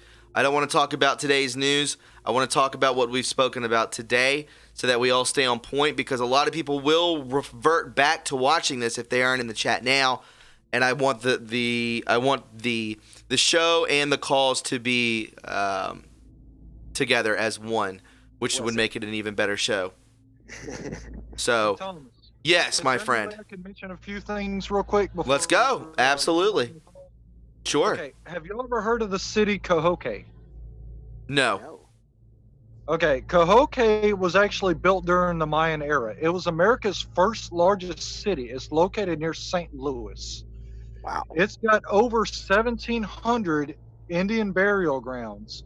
And in 1170, it was destroyed by fire.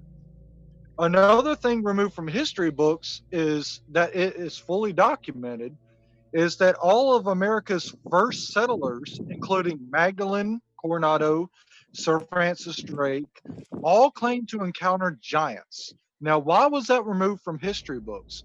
Even St. Christopher, as an average height in modern Christianity, he was referred to as an average man. But in older ancient texts that was found in the Vatican, he was found to be 18 feet tall. Oh, wow. Interesting. Yes. I'm looking at a picture right now. I want to bring it in. If you guys are outside, if you're one of you guys is outside, can you come back in? There's like a giant wind burst I heard on the phone. Let me show you right now. Look at this picture right here. I think one of you guys, maybe one of you guys can see it. Can you see that on the screen? Yes. You can, Punisher? Yeah, I could see it. How massive that skeleton is? Yes. That is a big boy. Yeah.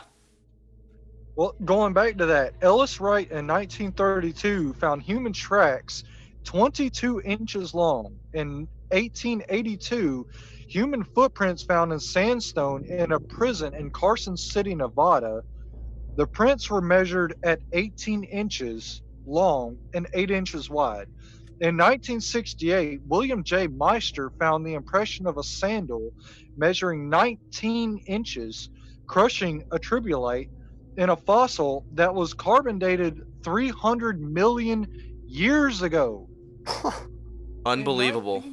In 1936, Max Hahn discovered a rock with wood coming out from it through an expedition and found that it was an ancient hammer. And the rock that actually encased the hammer was carbon dated 400 million years ago.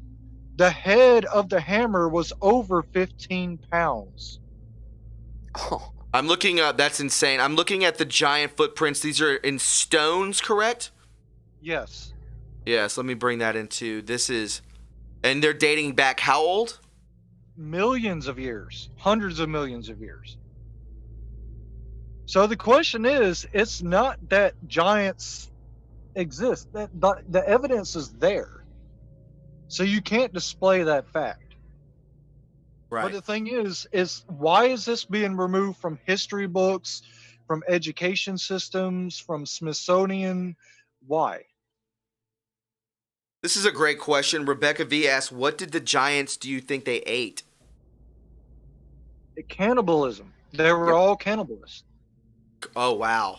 in fact, even in modern day, rugby, in New Zealand, they have the thing called the haka. It's like the Polynesian rugby chant that they do before the game, where they all get together and they stick their tongues out and they do these weird little chants of their team or their tribe. Well, my brother actually went and played rugby out in New Zealand last year, and he came back, and when I was asking him about, how was it, he was telling me, he goes, wow, one of the crazy parts is about the haka. He goes, I just found out that the haka means, when they stick their tongue out and they're making that face with the tongue out, they're basically saying, this is the tongue I eat you with, and I'm going to eat you now. So it's like, even in rugby today, like they've carried forth a part of that culture from back then. And mind you, the people who play rugby. How did you know this? How did you know this? My brother plays rugby. That is insane. Yeah. Yeah, and when he told me that, it just tied together with a lot of the other things that, like, me and Pun are constantly researching anyway. So it's like, it made all the sense in the world. I was just like, oh wow, and a lot of those Polynesian cultures, they have giants, man. I mean, I don't know if you've ever met a few Samoan people or Fijians. Sure. Some of them are absolute ginorms, man. Like, they're bigger than a couple refrigerators put together. Yeah. Well, that's the point that I'm trying to get to. Oh, all right. There's evidence that giants did exist. I'm not saying it is or isn't the Nephilim, but the thing is, it shows that they do exist. Yep. But why is it being removed from history is the question. Yeah, the same as today, almost 30 or 40% of the rest of our history they're trying to destroy too, even the mundane stuff. So it's not that we have to prove that they're destroying history. That's become mainstream now on the left. But now you have to really look back and go, wow, how long has this been happening, and what is the goal? Cui bono? Who's benefiting from all this? Absolutely. I want to go ahead and bring in some calls real quick before we end the show. We got a couple coming through. Let's go ahead and take 0491. 0491, welcome to the show. Hey, Thomas, this is David in Colorado. Hi, David. How are you? Hey, doing great. I've been popping in and out of the show. This is a fascinating subject. I'm so glad that you're covering it. The first that I started hearing about this was David Wilcock's research. Have you already discussed some of what he has worked with? No, he has some great research too. I love his stuff. Yeah, about his what he was talking about in Ohio with the giants that are like in stasis. Yes. And Abraham Lincoln went there. Hey, Thomas, there's a link of a giant that was unearthed that is in stasis. If you type in giant in stasis on YouTube, you should be able to find it. And it's like a bronze skin. He's got big, long, reddish hair, gold things all over his chest and his arms, and it looks like you could touch him and he's just fine. It just looks like he's sleeping. Yeah, I mean, I can't play videos because then it'll flag me. That's fine. I think they have images of it as well too. Okay, let me find the images then. Tell me about one more. Giant in stasis? Yeah, giant uncovered in stasis. You should find pictures of it. Red-haired giant. Yeah, Ohio has a lot. Quite historic location that past presidents, all the way going back to Abraham Lincoln, had been there. and Abraham Lincoln actually like autographed the cave, like graffiti. Correct. I actually talked about that. So did Lewis and Clark. They autographed that same that same thing. And I guess they tried to like touch the giant, but it was like a force field, and they couldn't get close to it. Correct. I heard that too. I've heard that you can't touch them. That is insane. I love that. I bring up the topic there. Great show, y'all. Hey. Thanks, man. Make sure you spread the word. Always. I'm a warrior. There you go, my man. Thank you. Hey, David, thank you. Have a good night, all right? All right, bye-bye. All right, bye-bye. Great call. Yeah, so I'm showing both of you guys this giant. Yep, that's him right there. Yeah. And that was video. There was actually video of that you'll find where they're basically they're videotaping it from all different angles as they're walking up. Well, how is he preserved so well? That's a great question. Let's go ahead and bring in another phone call. Right. This looks like it's going to be 4688. What's up, 4688? How are you? Thomas, how are you doing? I'm doing good, my man. What's your name? My name is, online I'm known as Blind C75. All right, Blind. Good to have you here, Blind. What's up?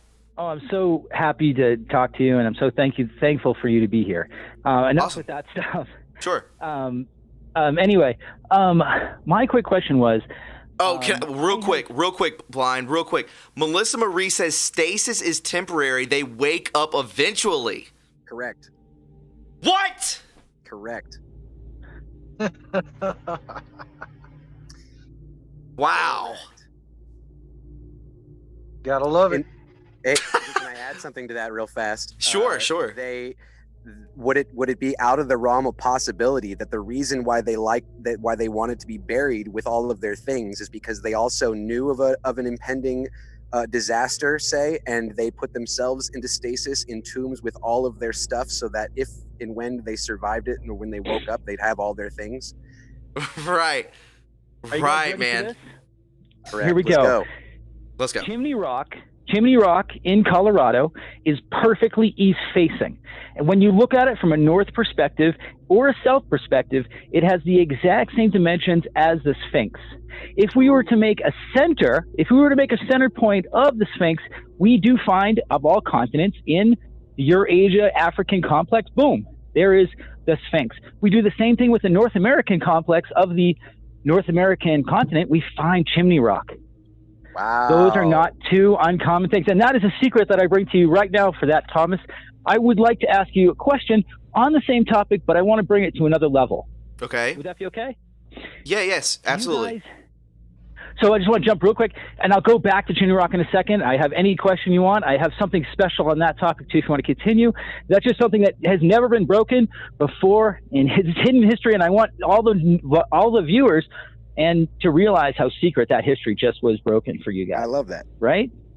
Okay, so I want to ask you guys this next question. Do you know of anything that is faster than the speed of light? I know of 3 things, and I just put that question to you, gentlemen. Ooh, Zero. That's actually a great one. What'd you say, Pun? Punisher said something. 0 point travel. Ooh. Okay, so let's go with current science that we could reproduce in a laboratory, or anyone could experience it, and we can all agree that it's happening. Thought. Now, I have 3 things. Does anyone have it? Okay, yes, that's one of them. How do we know that exists? It's because ever since the EKGs existed, we have been doing these experiments with people, and we do find a spike all at the same time when they're all hooked up. And that's because the moment of a solar flare happens, not the 8 minutes for the light to travel to get here, but faster than light, we all experience an EKG blip. Wow. Okay, so now what's the next thing? Faster than light travel. Ooh. So hypothetically, if the sun is sitting there and we are circling around the Earth, and a bigger sun comes and hits that sun, how long would it take for the light to hit the Earth? 8 minutes. We just went over that. But how long would it take for the grasp of gravity to release the Earth from the new gravitational orbit created by the new sun masses? Less than half a second. So the second thing that we have is gravitational forces are faster than gravity. What do you guys think? Interesting. Well, Very interesting. So let's go with. you have to remember though that our speed and how we determine speed is all determined by time, and time is only determined. So wait a second. No, what I want to give to you is the actual speed of that relationship, because I've already done the math. Okay. And it's actually the speed of light times the speed of light is the speed of that interaction. And that's why I'm getting half a second. So we're actually getting the speed of light is a standard universal thing that is not going to be changed, and it is still found in the gravitational speeds. Now, let's jump right to the third thing, though, because I know you guys want to get off the phone with me. It's another interesting caller, but I just wanted to throw this last one out real quick. No, you're a great caller. This is great. So the first, no, Thomas, I appreciate you so much. And I will give you one question at the end of this. If there's ever a question that you want to ask another human being or any entity in the universe, you want to hear the question, I'm out of questions. So I want to hear yours. But let me just say the last thing that's faster than the speed of light in the universe that we know about through science that we could all tell each other about. It's called entanglement. Now, what is entanglement? You take two protons, you spin them together until those two protons cannot be observed as anything else but one. Then you split the two protons, you move them in any infinite speed or direction or distance apart. You rotate one, and the other one rotates in the opposite inverted direction. What is happening there? What is happening there? Not parallel dimensions. It's gravitational entanglement. It's happening at the exact same speed as the sun changing the gravitational relationship when the two suns form at the speed of light times the speed of light. So there we have the three things that are faster than the speed of light. Interesting. Man, this is my man, very, very intelligent. Hey, I love questions that make my brain just get rattled. Those are my favorite. Now let me ask you the one question that I asked earlier, Thomas, and I'll Thomas. If I could take a moment and I can explain anything to you, I could just explain anything. But what question would you have if you could ask any one human being a question in the world? Oh my God, I would say any one question is what is after this? Well, Thomas, I would say it real quick. When you're in your mother's water, you're in an unobservable place. Because you cannot observe, you cannot be observed. Just like an electron cannot be seen as its vector and its location. It can only be seen one or the other. So when you come out of your mother, you're actually entangled with the moment of your birth with half of the universe. Literally, half of the universe takes a picture. That's how astrology works. That's how we get the astrology, the Virgo system, and all those things. Is because when you're on a certain side of the planet and you take a gravitational picture within your what's called a protein tubular within your neuron synapses, and a quantum entangles with entanglement at the speed of light times the speed of light, and then Thomas, you live a certain distance. You live a certain time, because we both know in math equations time and distance are exchangeable. So when you live a certain distance and then you die, you actually entangle again with the moment of your birth. But just like karma says, if you're angry, if you're jerk to me, if you're greedy, if any of those things happen, the 10 sins, the 5 brothers, the 2 sisters, however you want to call it, I will not let you upload your information, because we share a wedge of that quantum entangled universe. You see, the Virgo is half of it, but the lion, the Leo is the other part. And then the wedge that's shared, I won't let you upload unless you upload the information with love. So after this, when we die, by science, by the things that are faster than light, by quantum entanglement, and by gravity, we're going to do this again. How many? I don't want to do this again. It's different this time, buddy. It's different this time. Because of the trajectory of humanity, it's different this time? No, because it's better. We're already friends, Tom. It's better this time. And if you can't hear me that we've already won, we have already won so cleanly every time. The part that I haven't explained to you and the part that you're missing, and I'll just give it to you, there is a fucking element of non-gravitational entangled intelligence. What happens when you're born not on a planet? Called you come out of your mother's water. No, you're going crazy. You come out of your mother's water and you're not on a planet. There's no gravitational lens to entangle your soul with your body. So these clones and these beings from outside planets that are born on ships are not quantum entangled. Yes, they have intelligence that's 60 times our ability like a computer, but they don't have protein tubulars that are quantum entangled as faster than light. We win every time, Thomas. It's fascinating. And every time I come back, and every time we have this conversation, and every time you ask the same question. Oh! I know where you're going. Man, every time. I understand. And we're friends.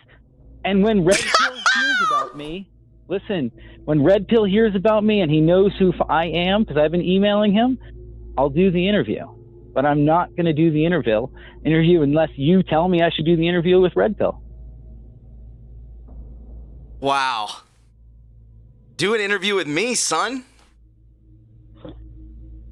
I don't know. You just, bro. I understand what you mean. I understand what you mean. I understand. That's I don't know, man. Blind. Are you on Twitter? No. So listen, here's the one thing that I want to give you that's outside of everything else. If I can I give one more thing now? For yes. the whole audience or no? Are you guys okay with this stop to go on Punisher? Hello? I'm sorry, what was that? If you want, I said, are you guys good with him talking? Yeah, go for it. I just want to say one more quick thing and then I'm off the phone real fast. Yes. Would that be okay?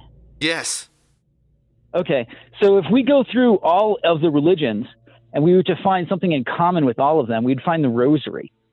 And that is just literally a ritual that creates spirituality. A religion is a ritual that creates spirituality. The rosary is literally for counting breaths. We have 108 in the rosary. What's going on there? Well, before we go there, we have these magical sacred words in all the religions. They all vibrating M words. O-M, A-U-M, Sat Nam. The secret word of the Christian religion, the secret word of the Masons, the secret word of the Jews has been translated into our religion as the word of I-A-M. When we look in the Russian Orthodox books, that's the only word that's unchanged in Russian Orthodox. Everywhere it's I-A-M because it is the secret exhale word of that religion. So what I want to then finish is, what's the other half of breath? What's the other half of this religious activity that seems to give everyone spirituality and all of them with a vibrating M on the tongue? Well, obviously, it's the other half of breathing, which is the inhale. So all the guests in the whole group, take an inhale of your God's name. What's the first God's name? Ra. Ra. One syllable. What's the second God's name? Yahweh. Imagine you're in there, you're doing the secret word of the Egyptians was Im. Im. Ra was their word. And then Moses comes in. It takes 1 hour of meditation with that breathing ritual to get spiritual gifts. And then Moses comes in with a half-hour word. What was that word? I am Yahweh. I'm Yahweh. And then what happened? They traveled the desert and they found Jehovah, which is 3 syllables, takes 15 minutes. Jehovah. And then they had Al-Um and all the others. But how can we find the most proof of this? We go to the newest religion that exists, which is the Sikh religion. Their word is Sat Nam. Sat Nam. That word was experimented on by all the monks and all the religions, and it was found that you could not change, you could have spirituality if you didn't change the M. But if you did an N, you changed one strike of the M, it became Satan. And you could not have any spirituality without vibrating your tongue with an M word. Now, let's go back to their most sacred word, Waheguru. Waheguru. When you say that, it travels down your chest. Wah is the top of your chest. He, Guru, right down. Now, the people of this movement have a chance of stepping forward in a gravitational way outside of religion right now in this movement. And Thomas, you're breaking this. You're breaking a new religion that will give people spirituality gravitationally. You know, to add to that fascinating point, because I'm honestly, I was intrigued by almost everything that you just uttered right there. To add to that, the thing that I found in my search of all of history, I read into almost every history you can read into. One little quantum thread I found throughout all of history that I found was the most fascinating, that when And it's found in Christianity, it's found in Islam, it's found in Buddhism, it's found in, all the way across the board. And that is if you have two conflicting truths, so if you have your way of looking at the truth and I have my way of looking at the truth, the second that one of us acts out of anger, in the eyes of God, you are wrong. And it's not that necessarily what you're saying is wrong. It's just that you now, because you brought anger into it when you could have just brought context, and that because of that, that is wrong. And therefore you now need to, basically rehash your entire plan of how you got back to that point. The thing that I go to that, my friend, I don't want to cut anybody else off, but there's these things called the 5 brothers and the 2 sisters. Those are sexual wants, anger, greed, material wants, and pride and ego. Any of those can stop any of those can stop you from uploading your karmic continuation. The last thing I would say on that is, the subject is so deep and so vast, but you did a great job. Yes. Yeah. So the other thing that I would point everybody into, if you want, can I give a little science as far as what's happening there? Are you interested in any more specifically about the topic I'm talking about? I can. How can I reach you? I can call in again. So you can't give me any information, not online, but something. Oh, no, I mean, I can. Do you want me to email you? Yes. Oh yeah, no problem. But let me give you a quick break. Well, can I give you my email, please, real quick? Oh yeah, no, I can look it up online. Okay, fair enough. Continue. Let me just give you a quick breakdown of what's happening scientifically with the breath. So when you do a vibrating M word, you actually have, if you take a box of balls and you shake all the medium balls and small balls and big balls, you shake the box, all the big balls go to the bottom. Well, the same thing happens on your tongue, except it's with water. And the water literally sticks up like Mickey Mouse heads on the top of your tongue, and it tastes like oxygen. What does oxygen taste like? It's sweet. The sweet nectar, the ambrosia, is actually the taste of oxygen. Now, all of the gurus all talk about a water that comes from the eyes and comes from the nose when the enlightenment happens. The water has no surface tension to it. It just literally flows from the eyes. It doesn't drip, and it flows from the nose. That's because when you inhale with a God's name, you pick up the water off of your tongue and spin it. Now, with the word Ra, you're only spinning it once. With the word Yahweh, you're spinning it twice. With the word Jehovah, you're spinning it 3 times. With the word Wahiguru, you're spinning it 4 times. Now we all know the Masons. What's their secret word? The widow's son. Well, the widow's son does a 5 spin because the throat, the widow's son, is another spin. So you have I am the widow's son. And of course, we all know they go through a pageantry because they actually do a whole play to defeat the 5 brothers. Yes, they trick themselves into hypnosis and do a play and act out a play. And they are, quote unquote, the widow's son once a year so that they can trick themselves into thinking that they're not guilty. They're not greedy. They're not angry. That's how they cheat the little karmic system. So, hello? Yeah. I'm kind of frozen. Anyway, I'll let you guys go. Hey, thank you for your time, man. So basically what happens, I should just finish, is the water gets picked up off the tongue and spun. The pH of the water actually changes. So if you take a water molecule and you spin the hydrogens on the water molecule and you put it on a piece of iron, you'll actually get a greater increase of iron oxidizing onto the, oxidizing because the actual movement of the water pulls the iron and the interaction happen, it actually will pull it out. So with just dead water that doesn't have a spin on it, you have dead water. Now, when it goes into the protein tubular, the protein tubular is found inside the neuron. The neuron is basically a synapse. Now, the basic thing to understand about the neuron is electricity will travel to the path of least resistance. When the protein tubular is squished down, in short, it has 16 water molecules that are squished down and a wide base of 16 water molecules. All the electron shields line up, and then the protein tubular springs up into a tall structure, only 6 molecules of water wide, that doesn't allow conductivity of electricity. So when the synapse of the neuron jumps across, it travels to whatever parallel protein tubular is going through the quote unquote short or fat jump across. I'm sure you guys are all going to look up the Let- protein tubular, and you're going to let- find this guy who found it a long time ago.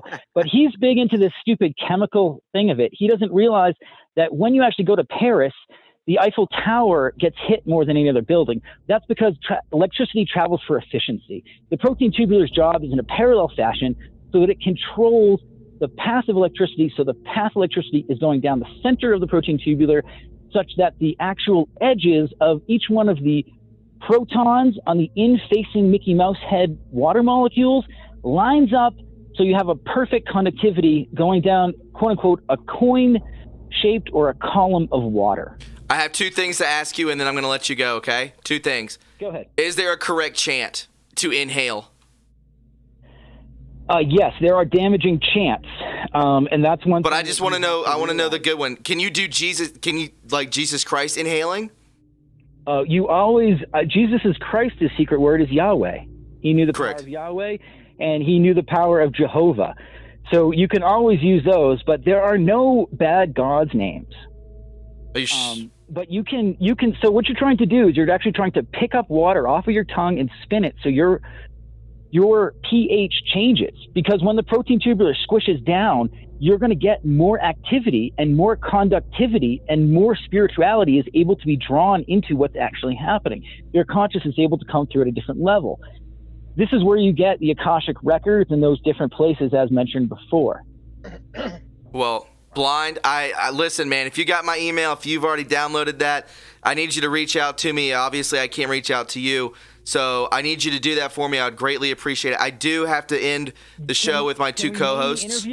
Can I name the interview? I'd like to do just as long as you want to do it, but I want the name to be this. On the search, I want it to be all the locations of every proton are found on the exterior shield of every proton.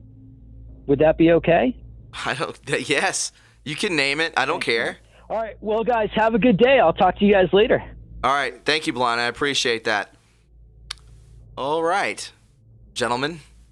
Can we... Pun, what do you think about that?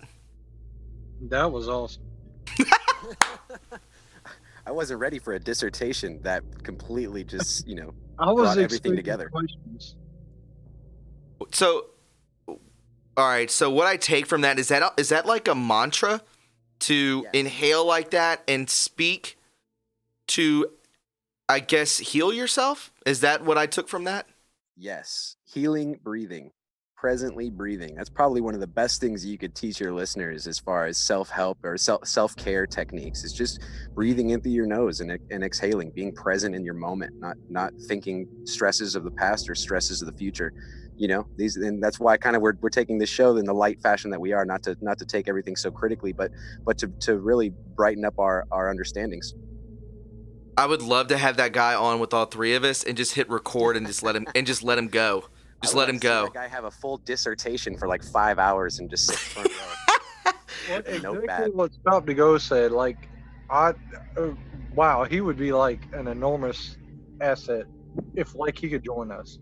Yeah, I'll tell you. Yes. Let's get him a channel and then promote the hell out of it. Dude, yeah, that guy. We just gotta let him. I don't know. I just want to let that guy go. I don't know, man. I want to take him off the leash and just let him run. Because that guy, he has a lot of wisdom. I don't know, guys, but I mean, I don't know. Did you enjoy yourselves? Because I sure as hell did. This was great. Lord. This has been one of the funnest moments of my life. So I can't thank you enough, Thomas and Pun. You've been nothing but amazing for me, and frankly, I've been nothing but honored by working with you guys this last couple of weeks on this. It's just been nothing but transcendent conversations and amazing people. So I mean, this movement and this group of people that you're working with, Thomas, is just fascinating. Beautiful people. I love it. Oh, you're telling me? Like a year ago, I had no followers. Now I'm at 104,000 followers. Wow. I'm Making an impact, my friend. Yeah, I'm a mod for 6 channels now. Like, what the hell? Well, The movement's growing, sir. absolutely. Today was very special. Guys, where can they find you? Where can the chat find you? Oh, they can find me at Stop to Go, at Stop to Go, STOPPED AGO, capital A, capital S, capital A. Absolutely. On Twitter. Punisher, where can they find you? At Punish Dem, capital P, Punish, capital D, DEM, 1776. And there you go, my friends. If you guys want to follow me, if you enjoyed this show, make sure we get to 1,000 likes. I hope you enjoyed your stay. And we're going to do it again. Give it about 2 weeks, and we'll be right back at it again with more information. I advise each and every one of you to show this podcast to your friends. This is a great sit-down. It was very calming, and it would be a great thing to just listen to while you ate dinner or just kind of wanted to meditate and listen to it as we spoke words of real history, untold stories of true history, my friends. We'll be coming back many more times. This is just episode 1, so just get stoked on it. The best way to legitimately support this channel is through the Patreon. A lot of work goes into this. A lot of research has gone into today. And guys, show your appreciation by going to the Patreon. The links are in the description below and in the chat. Again, my friends, I hope you have a beautiful, beautiful weekend. Thank you so much, gentlemen. This has been a complete, just amazing, my friends. It's been an just honor. I enjoyed every minute. So thank you. All right, guys. A hell of an honor. Thank you, sir. Absolutely stop to go. No, 10-4 all the way. Punisher, thank you so much. And we will see you guys next episode. Remember, show this to all your friends. I think they would extremely appreciate it. We'll talk to you soon. America. God bless everyone. Where we go one, we go all. We go all. Guys, if you found what you just watched informative and you enjoyed it, then please subscribe to the True Reporting family today. There are many ways to support this channel, like our Patreon link, our PayPal link, and our TRUreporting.us official website link in the description box below. Join the True Reporting family today and be a part of history, because where we go one, we go all.